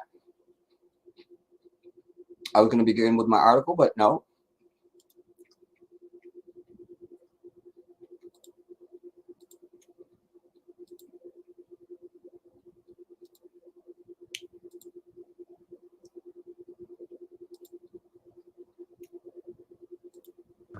Like this right here. Here's what you're going to do. Use this app. A bookstore in Raleigh, North Carolina called Liberation Station disclosed on their Facebook page that they are closing, and this is what they said. We want to take a moment to provide further context regarding our recent decision, particularly in light of at NPR's coverage earlier today. Since September, we've faced numerous threats following the opening of our store. Some we brushed off, while others included disturbing phone calls detailing what our son Langston wore when he was at the shop alone. In response, we've been strategizing within our means to avoid being targeted. This has involved frequently changing our operating hours, generating content after hours, and taking turns between my husband and me to oversee the store. Despite the challenges, our bookstore has brought immense joy, and we've been determined not to become another headline of controversy. We've worked tirelessly to create a safe space, not just for our community, but for our own family as well. So that statement came from Victoria Miller Scott, who is. This is why I say the white man is the devil, everybody. That white people are the devil. And why I have said over and over, and I'll continue to say because it's the truth. If it wasn't true, there would be no need for me to proclaim it. All the strife of humanity is caused by these people. If we could live in a world where they had been exterminated, then only then would humanity see a different understanding of existence, and everything opens up. Completely different. Complete, because you don't have any of their influence, you don't have any of their thoughts, you don't have anything. None of the way they do shit, none of it.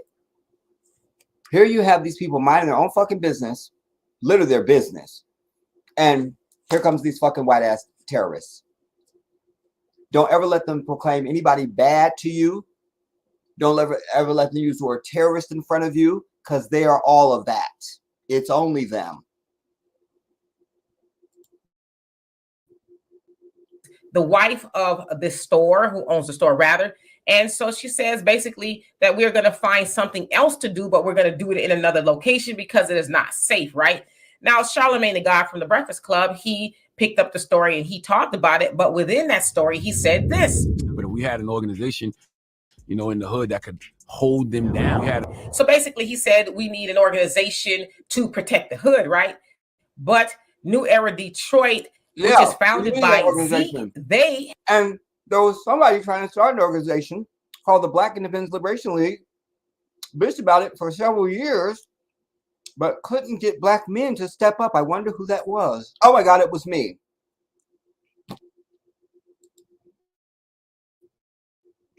Had this message to say. Check it out. First and foremost, our message is simple. Leave innocent people the alone. Point blank, period. That's the reason that we out here, to protect innocent people and give people who just trying to go about their day-to-day life a sense of safety and security as they move around their city in which they pay taxes for. People should feel safe in their environment. So they basically said, you know, we protect people. We want them to live in peace. And they do that. Now, if you have followed New Era Detroit, you have seen them do a lot of work in the community. And it's not just to protect our people from them folks, but it's also to protect our people from our folks. Now, this is what they said on their page in regards to what Charlemagne said. If this is a true story about what's going on with this family in Raleigh, North Carolina, our question is, where are the men? Where is the community? Ain't no way in hell in 2024 that we as a people should be allowing no trash like this to happen to any of our people. We wouldn't allow anything such to take place in Detroit, and it should not be happening anywhere else where we have able-bodied Black men. The demographic breakdown in Raleigh, North Carolina: white 55.45%, Black or African American 28.14%, two or more other races 6. They depend on our peacefulness, our idea that vengeance is mine, saith the Lord, and all that bullshit. You understand? Notice they don't ever attack Muslims. They don't come at us for shit, because we will kill your bitch ass. 86%, other races 4.65%, and then it goes on from there. Now they also go on to say, ain't no way within that 28% Black population that this should have been brought to an organization and this problem wasn't immediately rectified. They also say, we have been tagged on this story over 100 times, and while we do not have a current chapter or relief in the city of Raleigh, We are more than willing to help us and assist in any way we can. But at the end of the day, Black men got to step up and do more to hold down our ish, point blank, period. And so Zeke and the organization of New Era Detroit, they're calling on Black men and other communities to step up and protect our businesses and our people. And he's absolutely right. Now, again, he as a Black man is calling on Black men to step up and say, hey, we are going to show solidarity that we are here, right? Not, doing the most, but hey, y'all not going to threaten them without having to deal with us. And so, of course, again, as I said earlier, New Era Detroit, they're not new to this at all, right? Brothers with them fake ass ringlets, I'm fucking tired of your bitch asses. If you can't grow the shit, then goddamn it, leave it alone. They have traveled all over. In fact, I think they're on a tour to travel, And to no meet with ringlet looks right on any male. Know that shit. the people and things like that. But as they said, we don't have a chapter there, but we'd be more than willing to help. Basically, if a group of Black men want to get together, and not if, it should be like, right now, right? But if y'all want to get together, we're more than happy to give y'all the blueprint, show you how it's done. But yeah, he's absolutely right. There should be no excuse as to why those good Black people who have decided to open up a bookstore, and they said they opened that bookstore because they wanted children to be able to read books that are positive and not full of trauma, like normally when you talk about Black history or history of Black people in America, I should say. And so, and also that is, from what I understand, the first Black owned bookstore, not even in Raleigh, but maybe in the state of North Carolina. So that should still be there. But the other thing is, when they leave and open up something else, are they going to be protected? It's probably them folks that's doing it, but are they going to be protected? The answer is probably no. So I agree with Zeke in New Era Detroit. There needs to be a chapter. They get a little bit of threats and they close up shop and run. How many years, how many generations have the Palestinians been under attack from this white devil in Gaza? If that was your Black ass, Palestine would have been a resort many decades ago. But they said, we're not going nowhere. Give a fuck. You understand? That's the difference. That's the difference. But that's so perfect because it's what I start out saying. We're nowhere to be seen, but we want all this respect and clout and shit. But for what? For what?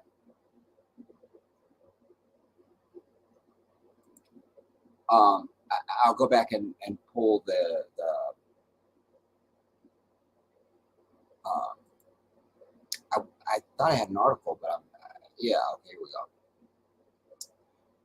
go. This was obviously in North Carolina. Fuck these people.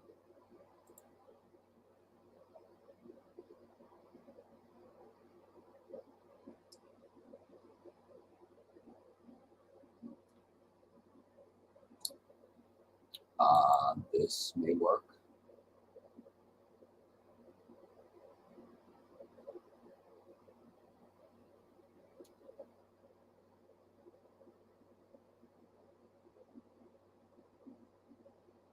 I'm not subscribing to shit. I'm not paying money. Kiss my entire ass. I just need an article. That's all.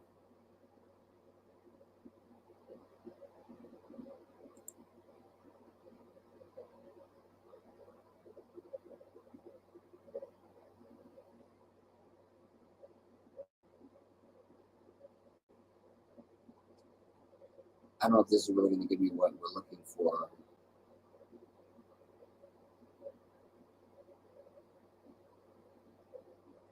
Oh, it looks like they're highlighting books.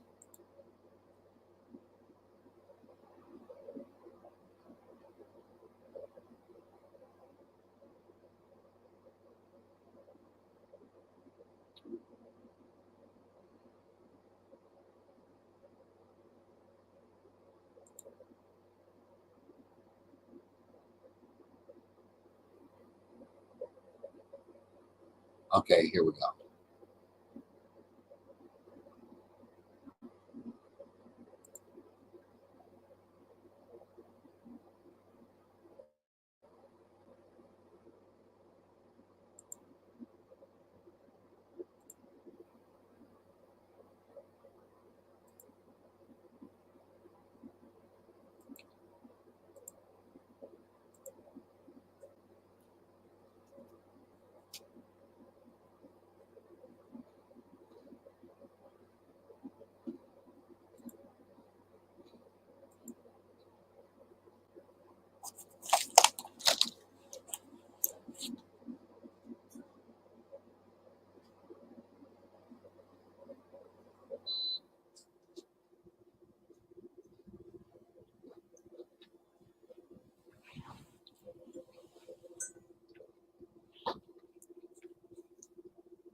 First black-owned children's bookstore in Raleigh moving amid white evil.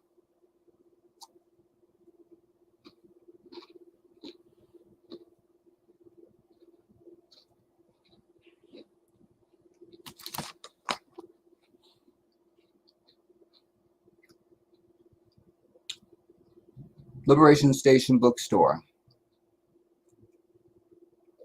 the first black-owned children's bookstore in North Carolina, is closing and claims it will reopen elsewhere after store officials said they have been receiving threats less than a year from when it opened in Raleigh. Store owners Victoria Scott Miller said on Facebook that they have faced numerous threats since September. Victoria said some threats were brushed off, while others included disturbing phone calls detailing what our son Langston wore when he was at the shop alone. In response, we've been strategizing within our means to avoid being targeted. This has involved frequently changing our operating hours, generating content after hours, and taking turns between my husband and me to oversee the store. Despite the challenges, our bookstore has brought immense joy, and we've been determined not to become another headline of controversy. We've worked tirelessly to create a safe space, not just for our community, but for our own family as well.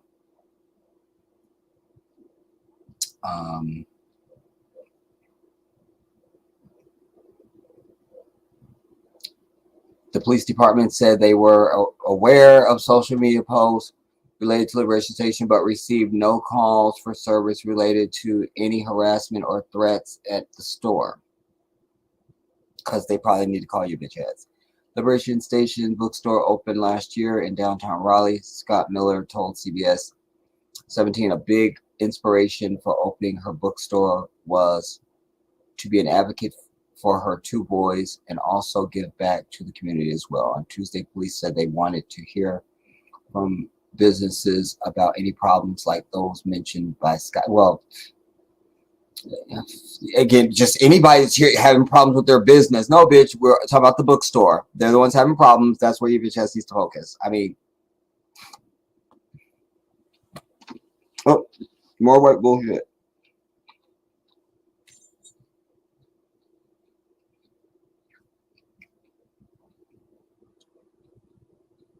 Oh, I thought that was the end of it.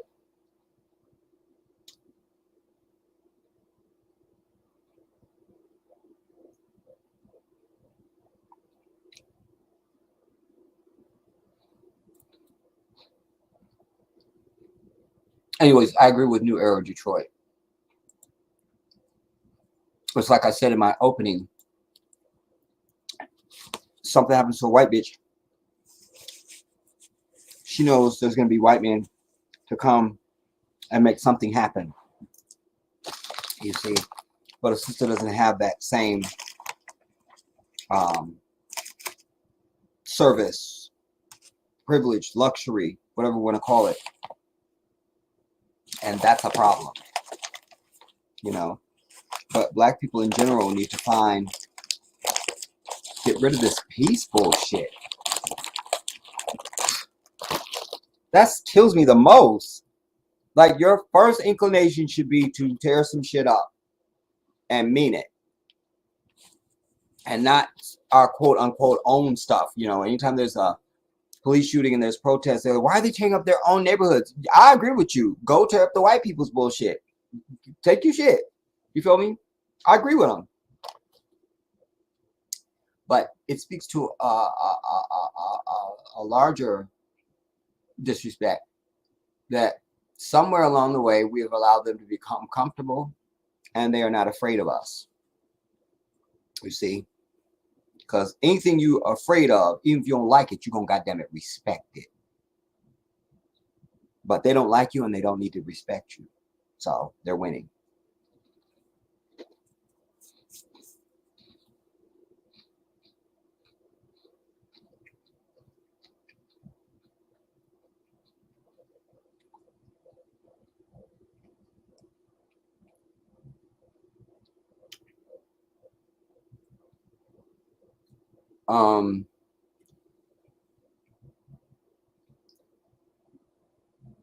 Listen, read the rest of that. You said I didn't hear about the bookstore, but do you hear these sorts of attacks more and more? These white fragilistics,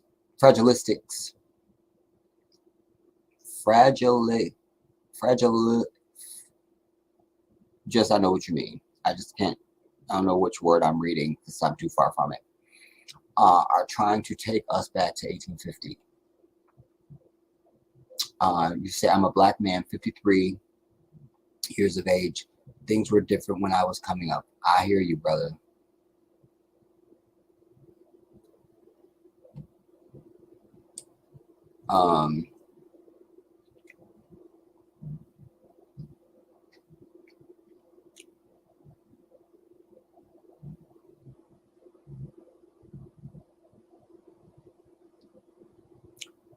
What celebrities are you talking about, Allison?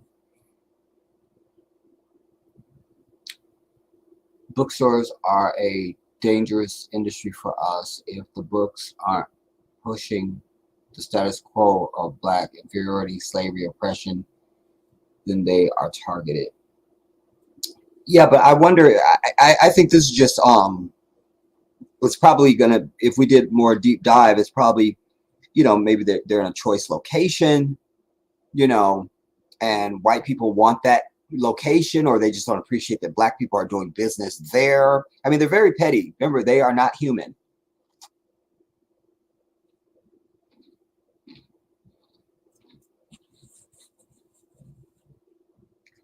So, and there's a definition of evil.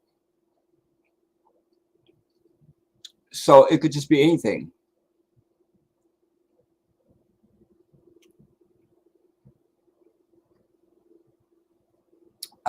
Bonafide, you say, without the Moors teaching those cave-dwelling Neanderthals to bathe, not sleep with their animals, etc., they probably would have all died from the plague or just diseases in general, if only that had happened.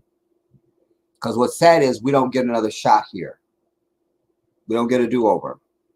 So sadly, we're never going to know what it is like to exist without their white ass existing at fucking all. That gives me great sadness. Without their white asses existing, you don't have Gaza happening right now. There's no genocide in Gaza. There's nothing. There isn't. You understand? We just go down the list of shit that wouldn't ever be.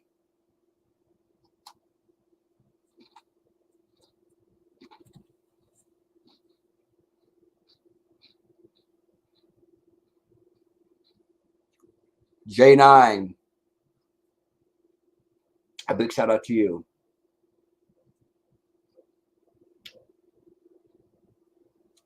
What about you say, thank you for sharing this story, Brother Jai. We need to protect ourselves and one another as Black people.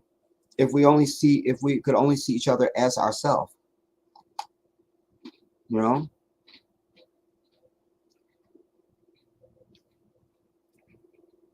As Muslims, it's ingrained in us. It's part of our way of life that you always look out for your brother and your sister.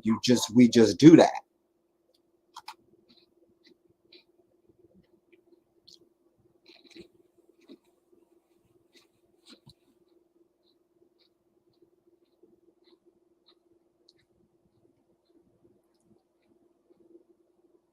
Oh, he was in the report, Allison.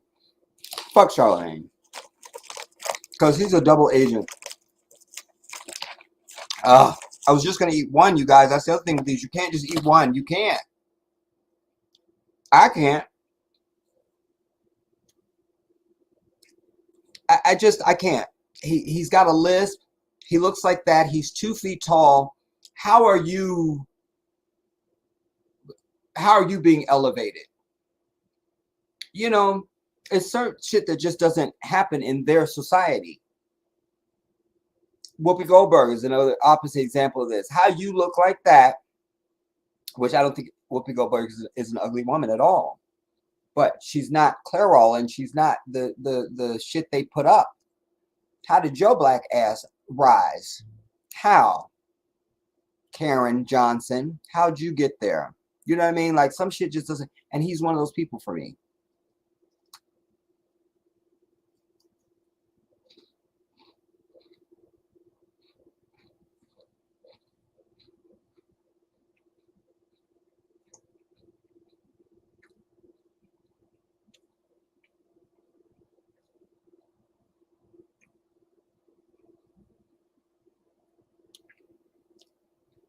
J9, did you discuss Jasmine Crockett from Texas versus the Cave Beast? No. Who is Jasmine Crockett? The name sounds kind of familiar for some reason. I don't know, J9.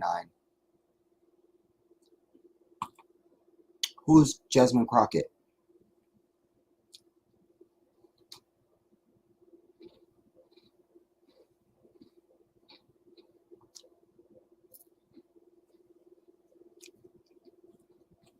Yeah, especially the black ones, Allison.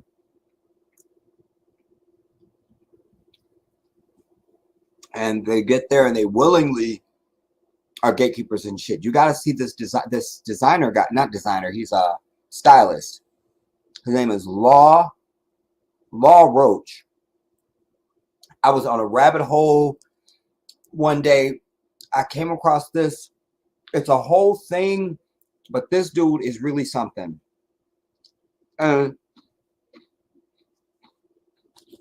once I got past all the gay bullshit, there was a real black man underneath all of that. Particularly, there's an interview that he did. I don't know who's interviewing, but he's sitting in a chair, but he's sitting up. He's got his legs folded in it. You have people sit on their feet and on their legs and shit. He's in black.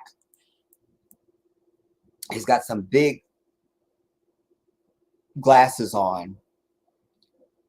He's really something, man. But I mentioned him because I had seen a round table of just stylists, these highfalutin Hollywood stylists, and they were talking about how one don't help each other and how they get clients and this and the third. And that led me to this Jason Bolden person who he was part of this round table, and there was something that he said that made me want to see something else, and it's something else, and then boom. Then I'm like, okay, you definitely a sissy. But then, so I expected I'm gonna find a fucking white lover, but alas, finally, a black, famous, rich person that's with somebody else that's black. I almost fainted. I think I did faint. That led me to them. Then that led me to something where I've seen Dwayne Wade and Gabrielle Union's bitch ass at some gala with Zaya and this Jason guy and his boyfriend or husband, his dude, were there, and they made me sick because I don't know if they were there to get, if they were the focus of getting the award, or I don't know still, but I know they know Dwayne and Gabrielle, and they were like, they spent their whole time with their Zaya, just be yourself, and you're so amazing, Zaya. And you could like, you can read kids, I can. This little twit is standing up there just playing all of this shit. He's up there looking like a fucking trinket, and you could tell it's just like, because he's not sophisticated enough to hide his emotion or reaction and stuff. He's at that age where he doesn't have that. So you could tell that he's just eating all this up. Watch. In about a year, this motherfucker is going to realize, well, I don't know how old he is now, but once his fucking voice drop and that penis grow, we're going to realize, they're going to realize that he was playing their ass the entire time. I don't want to be no girl. Watch. But it was just sickening to watch this entire room of adults playing into this fucking unreal Wizard of Oz fantasy bullshit. And Zaya, your light is just...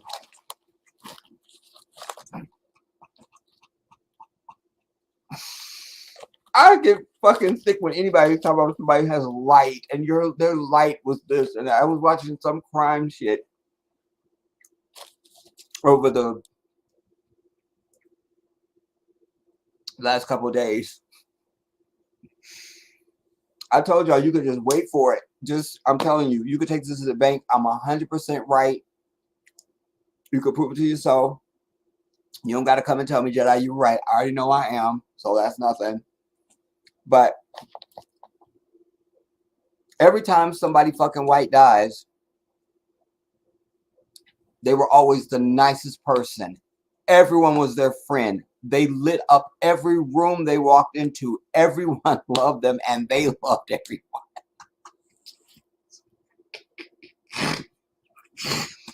I can't.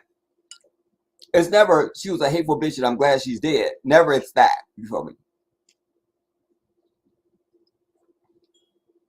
Nobody could stand her ass. You know, it was never that. And there was some guy that was murdered. And how did I put it together?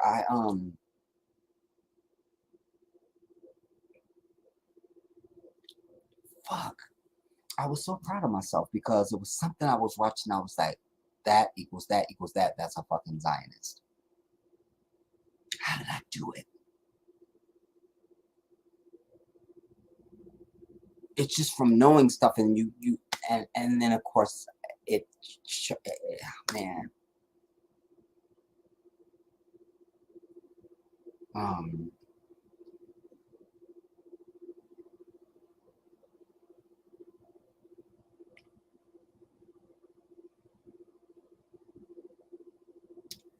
Maybe it was a part of this one. Anyway, this guy he goes out with friends. Something's not right about it because when they're leaving this place, I feel like it's in New York. Everybody's outside after this place lets out. All of a sudden, the friends see him talking to these two girls. Then at the moment that these guys come up, who also know the girls, would have believed in that moment, one of his buddies that's with their crew needs to use his phone, says he turned for just a second to dial the phone. He turned back and this dude was gone. Had already gotten in the taxi and left with these people. You are grown-ass people, and these people had a little bit of money. You didn't have a cell phone. You want to tell me it's a female that left her phone because they always leave their phone or their ID or some shit. They never have everything that they need. But this is a dude. Like, I couldn't get past that. Like, I couldn't even watch the rest of it for the longest because I was just pondering that. Like, I don't believe you. Like, I just don't believe you. Like, you wouldn't have your own phone? And would he just leave now with some strangers? Y'all all said he knew they were strangers. He just met them in the place. He would just leave without his phone? Like, no. Because I could need to call somebody. Whatever. I need my phone. Anyways, I don't know how I got off into that. But, oh, because this was a dude. And they were like, he was a light.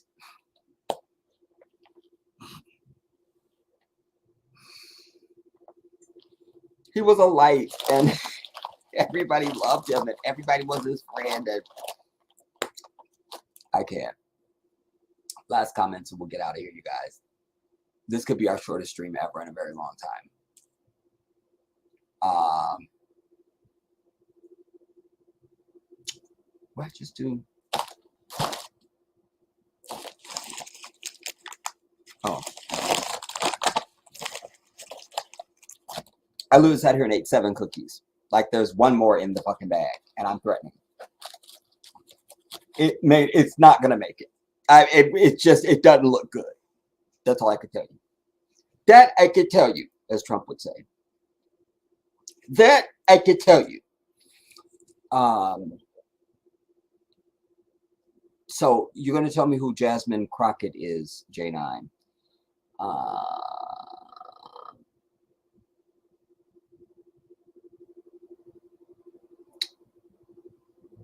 You said a representative from Texas. What should I know about this person? Excuse me, this person.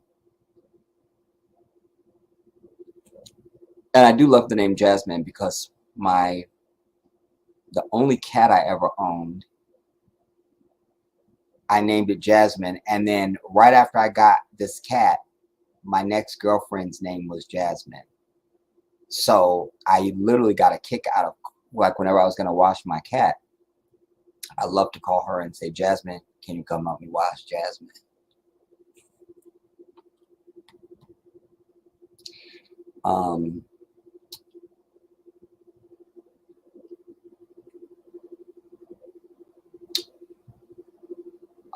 Bonafide, you said sickening as hell. They constantly demonize us and they angelize, if that's a word, we'll add it, themselves, living or deceased. I know. And you definitely can't die innocent. You feel me? Because OJ was found not guilty. Michael Jackson was found not guilty. But you talk to any white person now, and that's the first fucking shit they're going to bring up. But y'all came up, that's y'all courts that said nothing to see here, not guilty. So not understand. Oh, because they're black. I'm sorry. My bad. My bad. I'd like to buy a vowel for 800, Alex. Just like to buy a vowel for 800 if you don't mind. No more vowels? All right. Fine. It's fine. So give me something with this Jasmine Crockett person, J9. I mean, you said, did you discuss Jasmine Crockett from Texas versus the Cave Beast? What is she doing? What? Just give me something, like just something. Like you don't have to tell me the whole. Just I don't know anything. Other name is Jasmine Crockett. And you say she's a representative. That means nothing. I mean, what? Something? What? Like, why would I discuss it? What's worthy of discussion? What is it? Is there something with her? Did she die? Is she under attack? Did she? I don't know.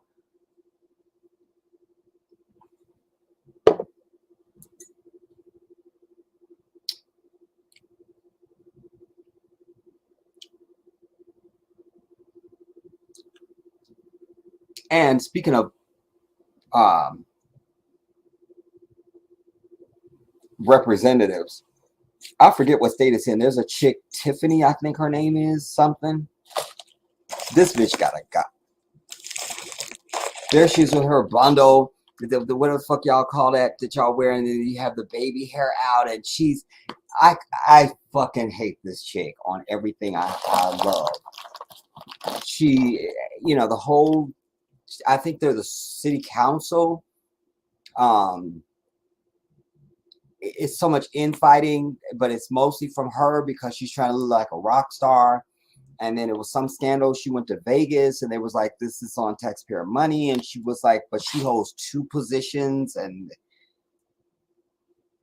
you know, like I say, black folks are in the state that we in now because we want to be in this state. Because we're not in physical bondage anymore. And any act of violence that white people can articulate, we can articulate it better. So there's no need to fear this white devil, although you do. So we have the ability to protect ourselves and defend ourselves. And you not understand it's the most delicious thing we could ever do is to shut them out. Just imagine we won't play in any of their NBA leagues, none of their sports. We keep all that for us. You want to see it, you could come to our stadium and see us play.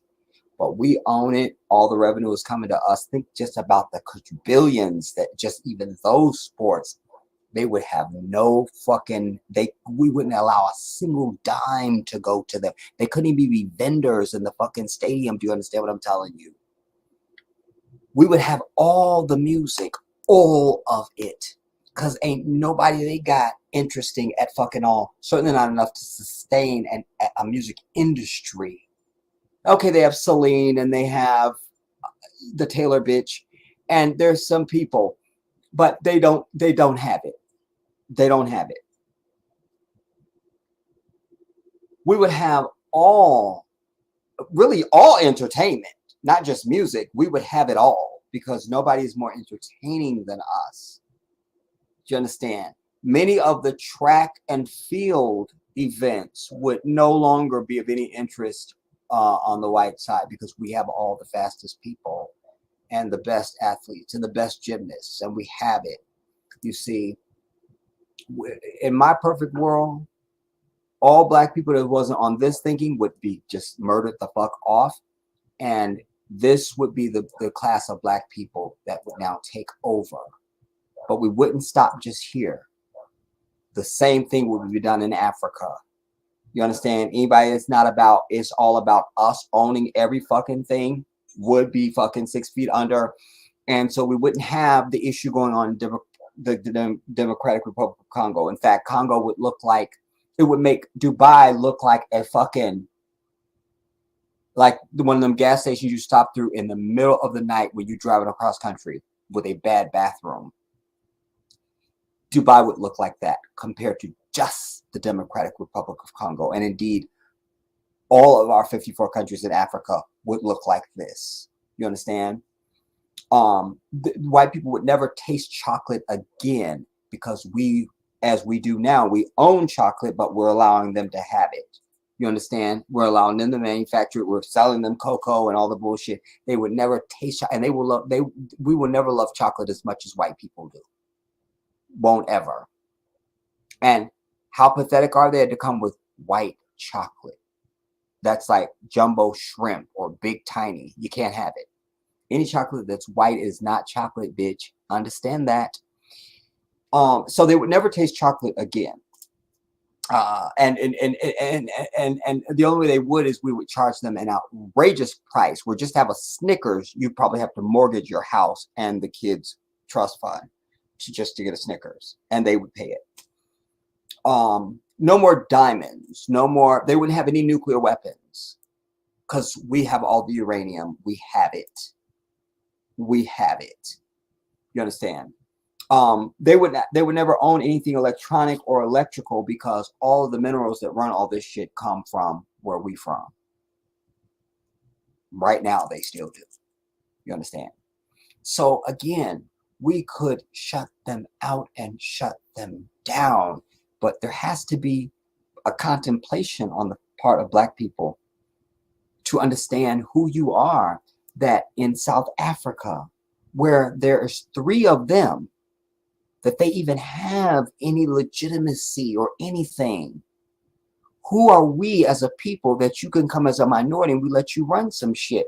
Go to fucking China, go to Japan tomorrow and think you're going to run anything. You will not. You won't. Then you let them call themselves Africans. I don't give a fuck. You go to Japan right now or China, and you, for the next 100 years, your family's there. You doing nothing but having fucking babies. Guess what? They will never call you fucking Asian, bitch. Ever. Because they know you must have this to be Asian, and you don't have. So I'm consistent. If you don't this color, bitch, you are not an African. You are not. You are not. The Charlize Theron bitch. I'm South African. You no, bitch, you're not. You're a white bitch who was born on the continent of Africa. Let's be very clear about the identity. The Elon Musk fucker. Well, he doesn't know if he's South African or if he's Israeli. So there's there's a conflict. There's some identity things going on. Well, let me just clear this up for you, Elon. You're not fucking African. You are not. You understand? Just like for these fucking white ass people claim themselves to be the chosen people of God, the Jews, you are not. If you are not this color, your bitch is not Semitic. Period. You are not God's chosen people. He didn't choose white people for a fucking thing. Ever. No prophet or book was ever sent to these people. That's a statement of fact. That's why they had to go and make the son of Mary into a white man. Quick, we don't have a prophet or a book. Christ looks like us. I'll leave you with this. Usually I cannot stand these Hebrew Israelite people. Y'all know that. Because I really would love to dialogue with them because they have a lot of the right idea. It's just you're fucking doing it wrong. And wait now.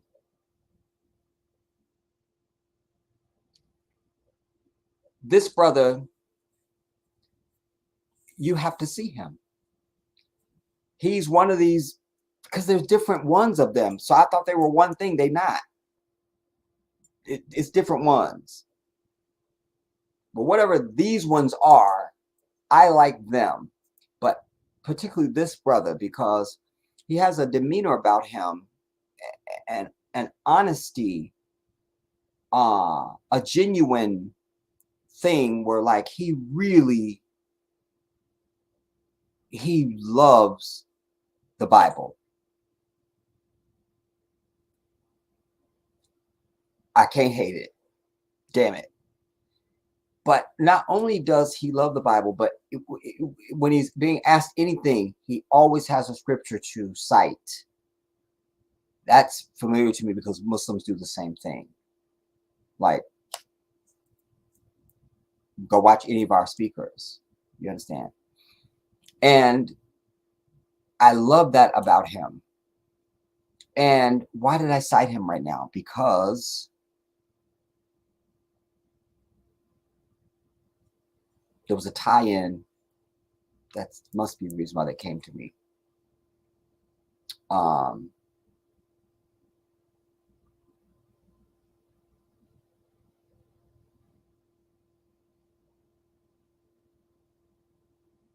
Is this him?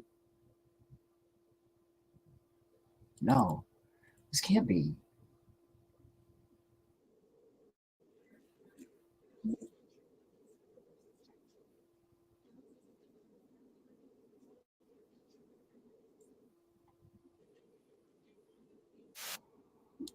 Oh, this is him. He's a bishop.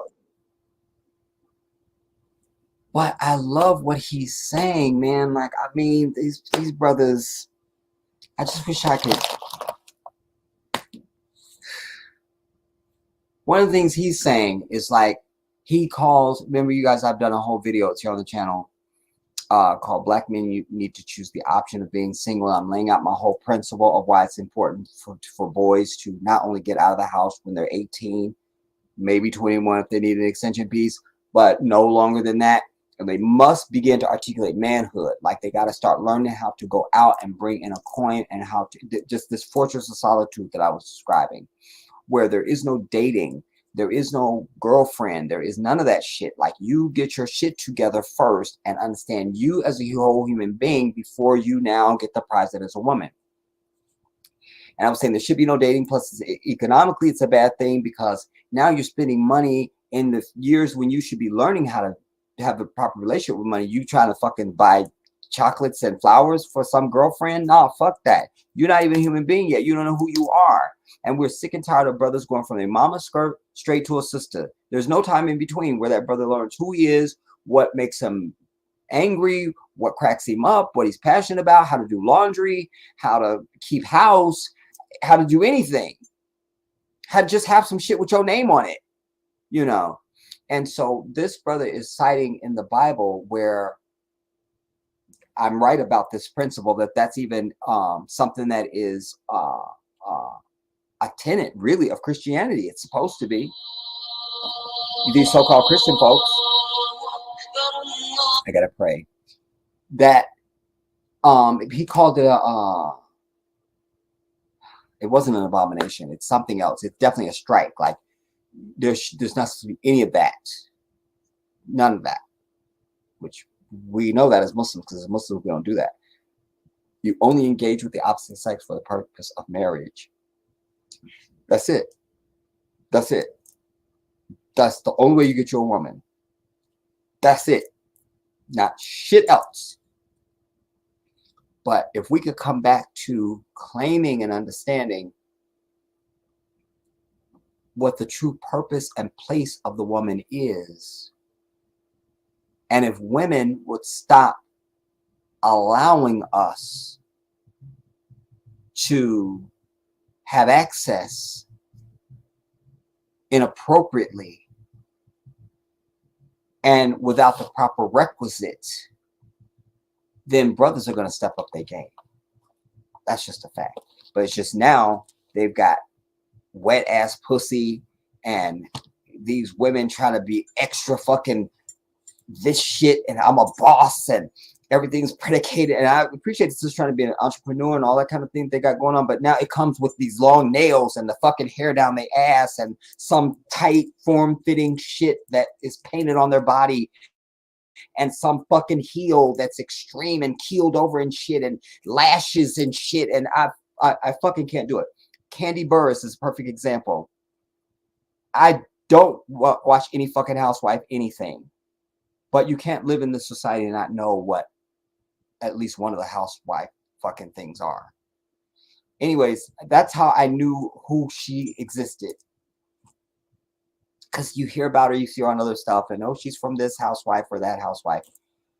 It wasn't until she was on The Masked Singer. No, before that. Somewhere I began to understand she's a real songwriter. Wait, she owns businesses.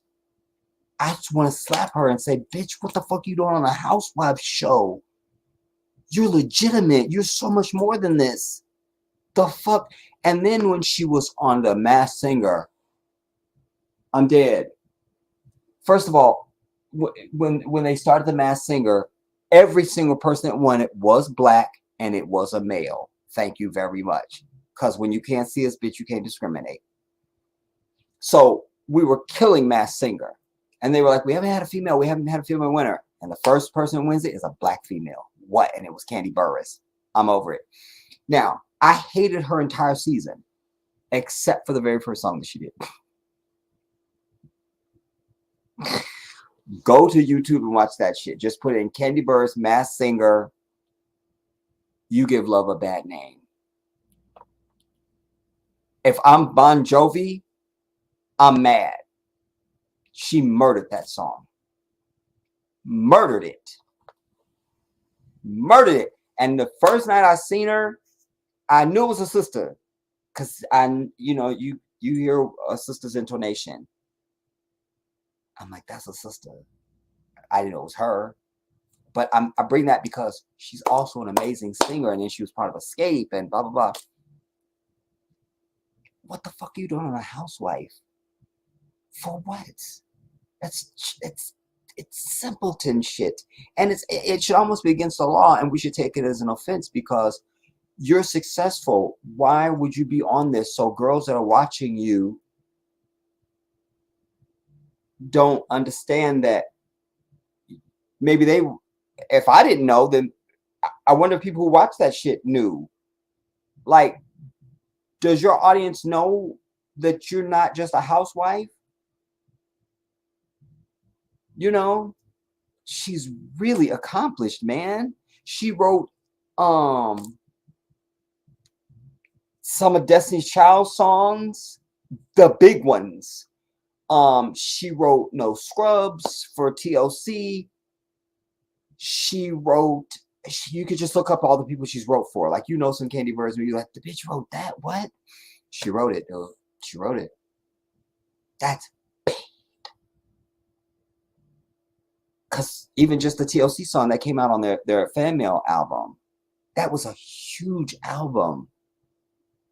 Millions of copies sold. And just even the single, she's paid just on just that one fucking song. She would never see the inside of an unemployment office. Just the one song, just the one, if she hadn't wrote all the other shit that I'm telling you about. I mean, I'm just sick and tired of it. So women, stop stop being so desperate for a man. But y'all are being raised wrong too. You know? It's just, what I can tell you is this, everybody. When I was in Africa, and inshallah, I'm going back in September. I'm going to Florida in next month. My nephew is coming here in July, and then I'm going back home to Africa. But I just lost my train of thought. Oh, when I was in Africa,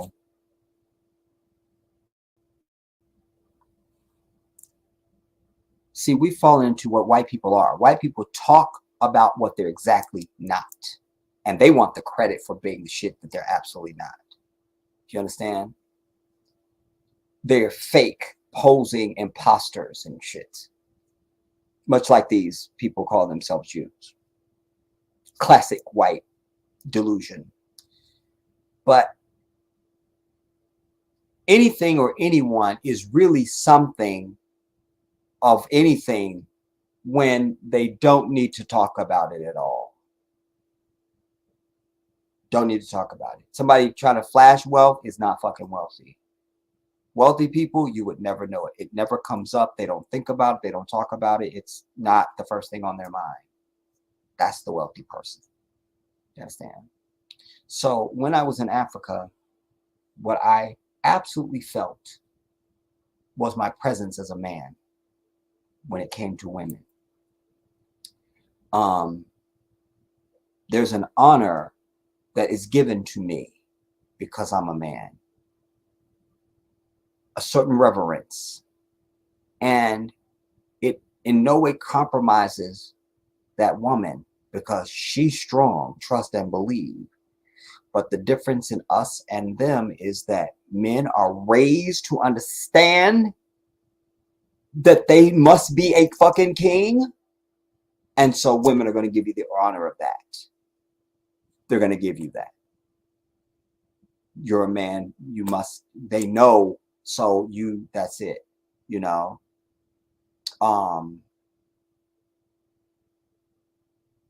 My brother Malik in Senegal, his wife Fatima, she's a physician. You wouldn't know it until she told you, because they don't represent themselves like what they do, like we do here in America.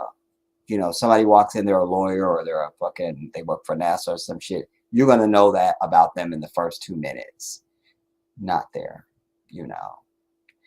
And somebody could be a whole mogul or some shit, and you just, if it doesn't come up, they will never mention it. But I noticed that, you know, like there was this one store that one example, you know, this one little store that I used to go to, like in Senegal, I could when I was at my brother Papa's, I could just, when I would walk down the street to the mosque for prayer, when I come out, there was this store that was just across the street, and they had some drink in there that I loved. And so once I learned that, whenever I first went in there, and then I would just go in there. So even the sister that was in there that ran it, she didn't speak English or wouldn't speak English. Just even when I walked in, just how she, so even though there was a language barrier, I felt it. I still felt it. I still felt it.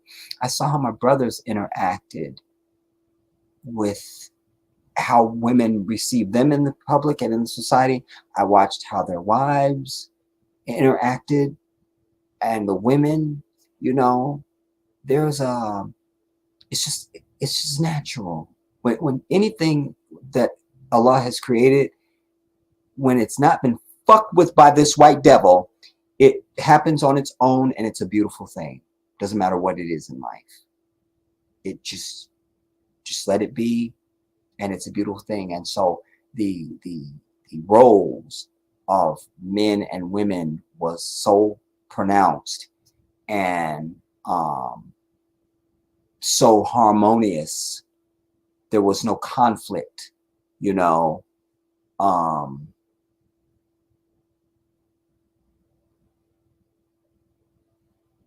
Yeah, it just there's and women aren't trying to be in your face and be seen and all that. They know who they are. I'm woman, I'm desirable, a man will see me. I don't need to worry about nothing. You feel me? In fact, this one sister, when I was in Gambia, Samba and I were at the beach.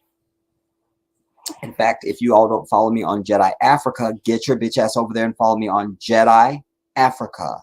It's a picture of me. It's not my red icon. It's just me, Jedi Africa. No, there's no the Jedi Africa, because the video's there of what I'm telling you right now. But this part isn't on a video because I wasn't recording at this moment. But the sister that was bringing our drinks down to the beach for us, she, like, I just was having one of them days where I'm just like, I need to learn how to, I never had to have a Mac. You know, I'm not that dude.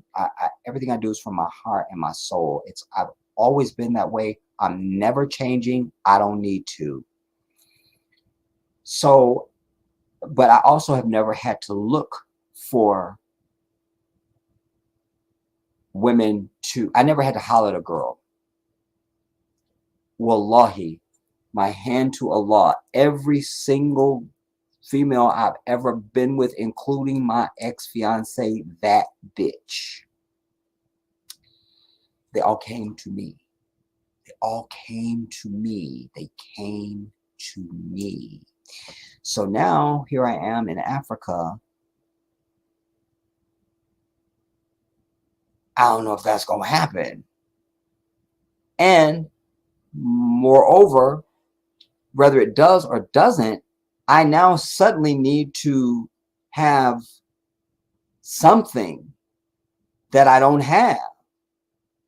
Like, at least if I don't talk to a sister here or she don't talk to me, whatever, I know if she like me. I'm not saying her. Like, I was at the store today. It was 2 sisters at least that was checking hard for your boy. So, but I recognize that, I see it, I know it. Okay, that's what it is. Oh, and then there was a sister in the parking lot too. She thought it wasn't, she tried to act like she didn't notice. But I'm very good with my peripheral, because plus I marched in band forever. So when you march in competition, you got to be able to march straight, hold your French horn, guide your rank, guide your diagonal, guide your file without looking. So I seen you checking me, but I know those cues. My brothers will tell you, I've said to them, how do I know if she like me? Like, I need you to, you got to do something, say something, something got to happen for me to know you feeling me. Otherwise, I'm not coming up and shooting my shot and I'm gonna get shot down because then you might get stabbed. I don't know, but stuff has happened though. It's an emergency and stuff. You don't know what can happen. So, you know, yeah, I gotta learn that because I don't know. And then of course they make it sound like everything's easy. You just talk to her. Okay, yeah, I'll do that. You know, but they're very like, you know, when I was in Senegal, when I would go down to, because we usually have not just dinner, all of our meals, we would have them. Papa lived upstairs, then downstairs it was Malik and his wife and the family. And so we usually go down there for our meals because Fatima fixes all the meals and she's an amazing cook. My God. That sister can burn, dude. And she doesn't even look like she's been, like you see the meal, you know she slaved for this. And she doesn't look like it, you know. And she was pregnant.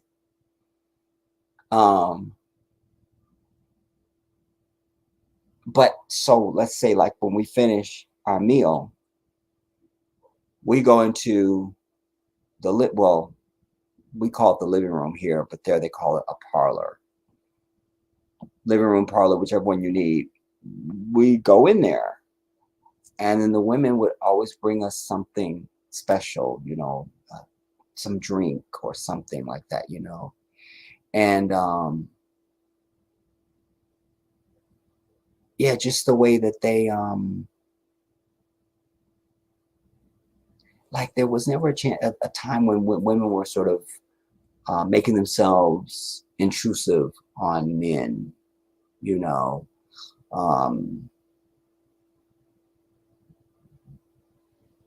You know, it was just it's one of the things where you it's harder to say it than it is to experience it, but it's one of the things that you just know, oh, this is the way, because it doesn't feel like anything conflict to you at all.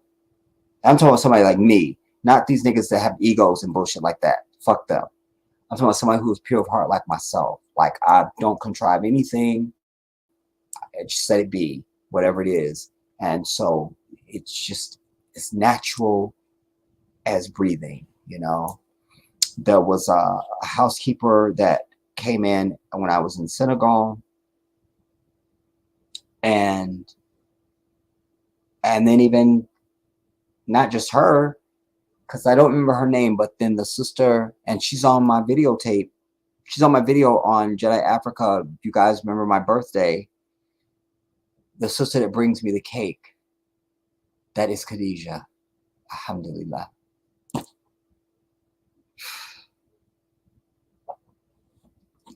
And she was a quasi housekeeper for them, sort of. Either Malik or Papa told me she got married. And I'm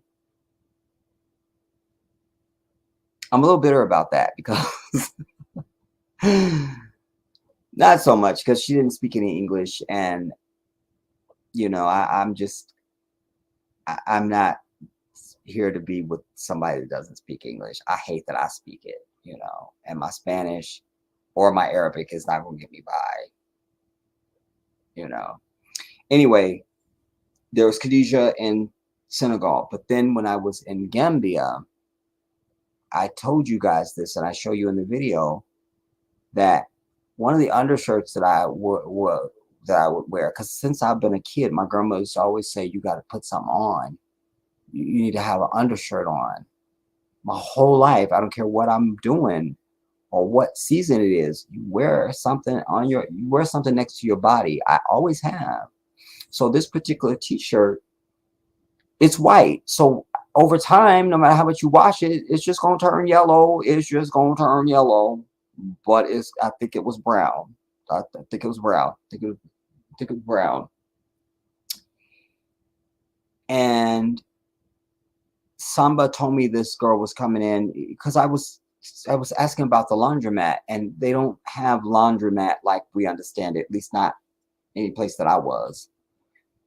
And he's no, Jedi, the lady, she will come, she will do the laundry. I'm like, no, because I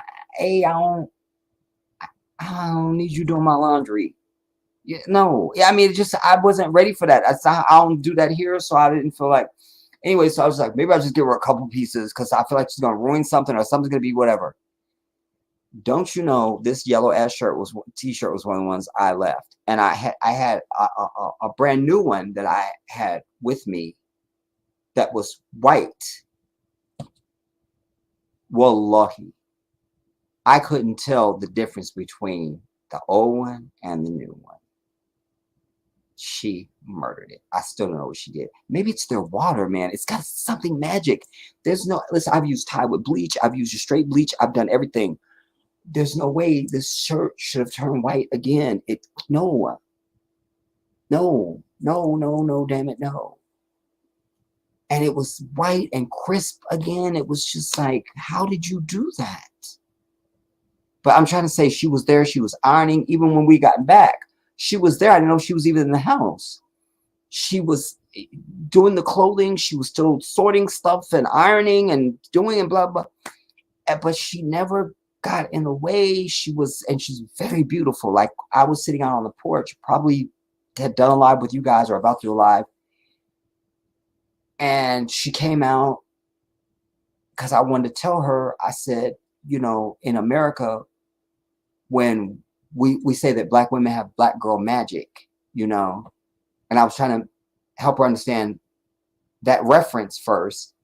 And then I said, and what you did to that laundry, that was black girl magic. She got it. And she got a laugh out of it.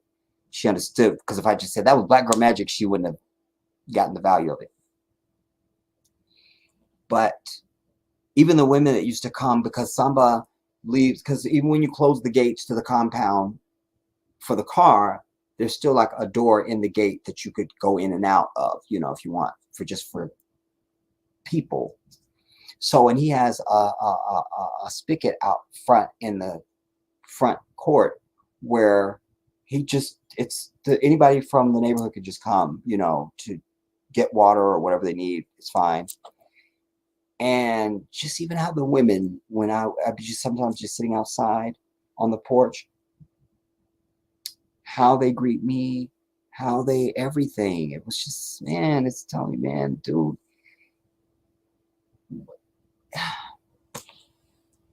I'm just trying to say, brothers, once we get to the point as men where we understand, where we first value our women and understand them to be the prize that they are, and we stop accepting from them playing into our weakness. You understand? So, and what that, part of what that looks like is if you know,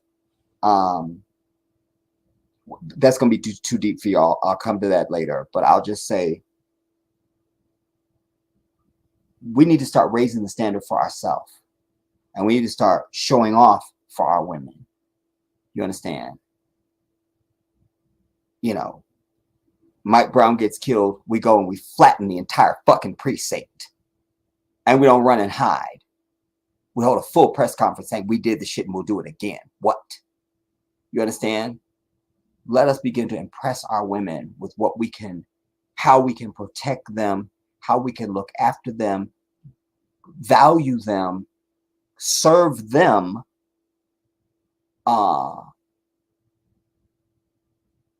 provide for them, and be their hero, their winner. You understand? Women love that, and we will then earn the respect that we are due if we want it. But you got to earn it, and then you can say, I'm owed this. I'm owed it. You know, I've earned it, therefore give it to me. But we out here wanting it and we haven't earned it, you know? And no one will allow, not even women themselves will allow themselves to disrespect us or be out of color with us when we are truly doing our very best to serve them. I'll just say that. So I'll leave it there, everybody. Like I said, I really didn't want to do this live today. I'm tired. Hopefully the sugar rush will give me something. Now I'll probably be up later than I wanted to be up. I was supposed to be on, just my day was supposed to go a little different than it did. So I saw this as an opportunity to be able to do something. And yeah. So maybe we get a chance to be together in this week coming in. I just want to scan some of the comments. I'm not going to read everything, you guys, just because I feel a little bitter. Because always when I have this StreamYard, I only started dealing with this software so that my people could come on and speak. And if you've been paying attention, you don't have to be on by yourself. We can have up to 10 people on at one time. So it's not like you got to wait for somebody else to be off and on and all the bullshit. That's not even the case. And so I'm such a good host. I do take the time, most of the time, all the other times except for today, I take the time to read your comments. Important for me to be interactive with you and all that, but you don't give a fuck. So I have to start training myself not to give so many fucks. You understand? If you're not going to honor me, then I'm not going to honor you. If you can't come on here and we have a real cracking discussion about whatever, then I'm not going to sit up here and waste my time. I'm not doing it no more. I'm not fucking doing it. I'm not doing it. I'm not. My intention is known. It's out there. I put it out there. That's it. That's all I got to do in life. That's it. Anybody who's ever been exposed to me knows who I am as a human being. Anybody.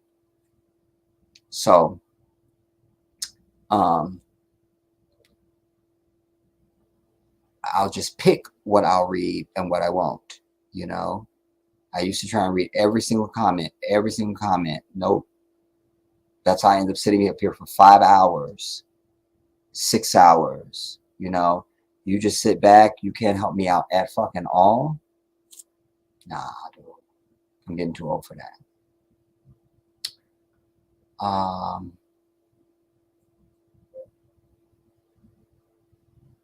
Where was I?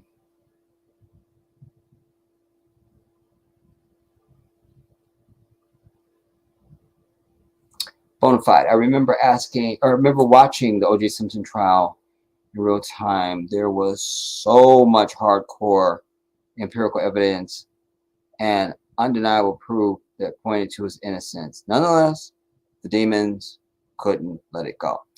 And I've covered him extensively, Bonafide, you know, and because I'm somebody, first of all, I'm very good with law, and I've worked for a lot of attorneys, but even before that, just when I was in my business law class in college, you never could beat me in an oral argument. I always soared because I don't come with any ego or just trying to win on anything in life. Give a fuck. I'm never concerned about that with anything in life. Just what's the fact of it? What's the truth? That's what I represent in every facet of my life. That's it. That's it. And it's so easy for me. I don't understand why other people just can't get to that. I'm never interested in winning or shining and shit. Just what's real, what's true, that's it. Anyway, so I've said over the years that OJ, Barry Scheck, who was part of the Innocence Project, him and Neufeld, Robert Neufeld, something Neufeld, big nose Zionist. He might be Orthodox. I take it back. But there they were. They came from New York, and I think it was like the first week into the trial.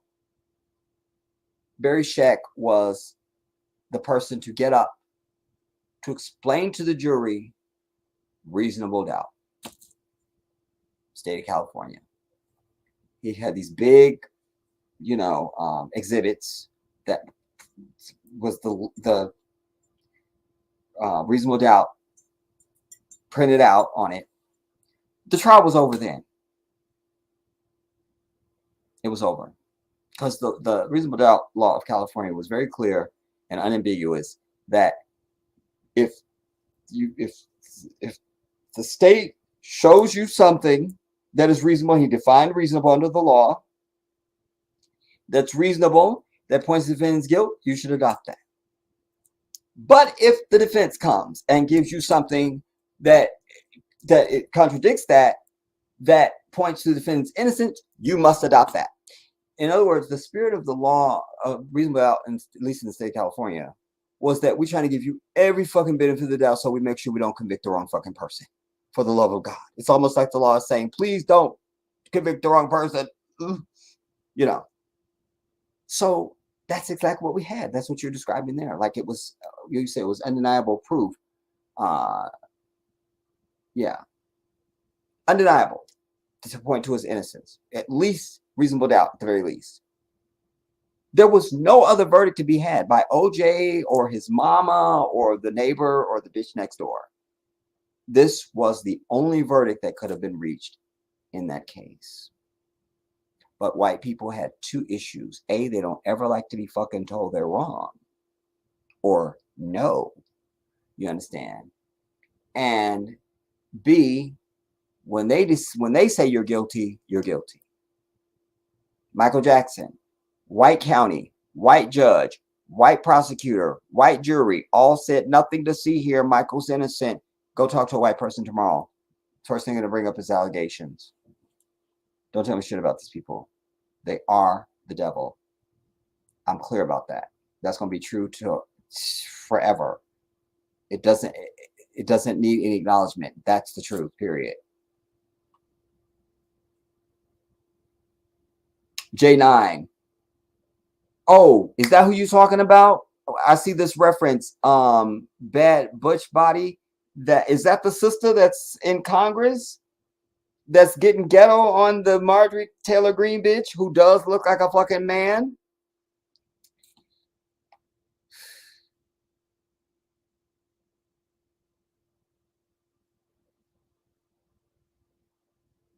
I saw that exchange, but that goes to show you that their decorum is just a facade. They don't mean any of the shit they write or decree or say. None of that shit matters, and they always change the rules for them. That's why you break every fucking law you get a chance to break in this bitch.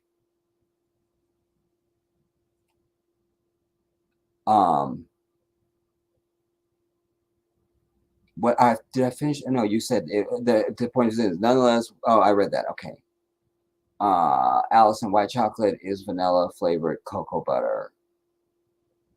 I didn't even get that deep into it, Allison. It's just nasty as fuck, quite frankly. And it's definitely not chocolate. That's all I needed to know.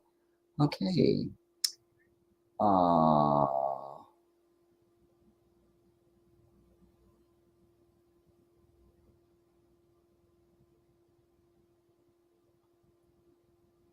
Okay, no, J9, that's not for me.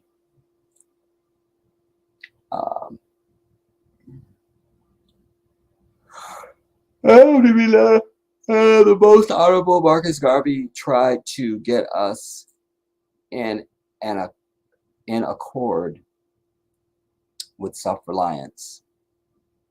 If we had maintained and grown in the overall philosophy of the Garveyites, Black Wall Street would be ubiquitous. And to some degree, it was ubiquitous. It was, if it wasn't already, it was certainly on its way. But we have to find it in our understanding that it is okay to kill and murder those who kill and murder you, and go home and sleep very comfortably at night and feel very good about that. It seems that Black people have too much fear of this white devil instead of reveling in the joy of seeing their blood flow like they've watched ours flow. Why do you think they left fucking Mike Brown sitting out there for 5 hours or whatever hours it was? You understand? They are sick people. What's happening in Gaza right now, when you see, when you hear them tell stories, there was babies and they were butchering people and cutting off their heads. They're telling their own sick fantasies. No Palestinians ever done any shit like that. I will defend them with my life. They've never done it. And I don't fucking live in Palestine, and I can tell you it never happened. They're telling you their sick fantasy. Sick. Sick. Sick. They are a sick thing. Do you understand? J9, that's to Allison. Allison, fallen angels, where do those come from? Oh, that's to J9. I saw her with her fam at a restaurant in downtown Atlanta before. Definitely remember her as being the most mature on that damn Housewives show. Really? She looks really short too. I mean, she's beautiful too. She's chocolate. She has an eternal smile. Like, I've never seen her even frown, I don't think. When she's talking, she's smiling. She be talking and smiling like this. Like, I'm like, can you just stop grinning for a moment? Damn. Maybe that's a face that only her man would see. You understand what I'm telling you? Does. I feel like he would just know that face and everything and stuff. I feel like.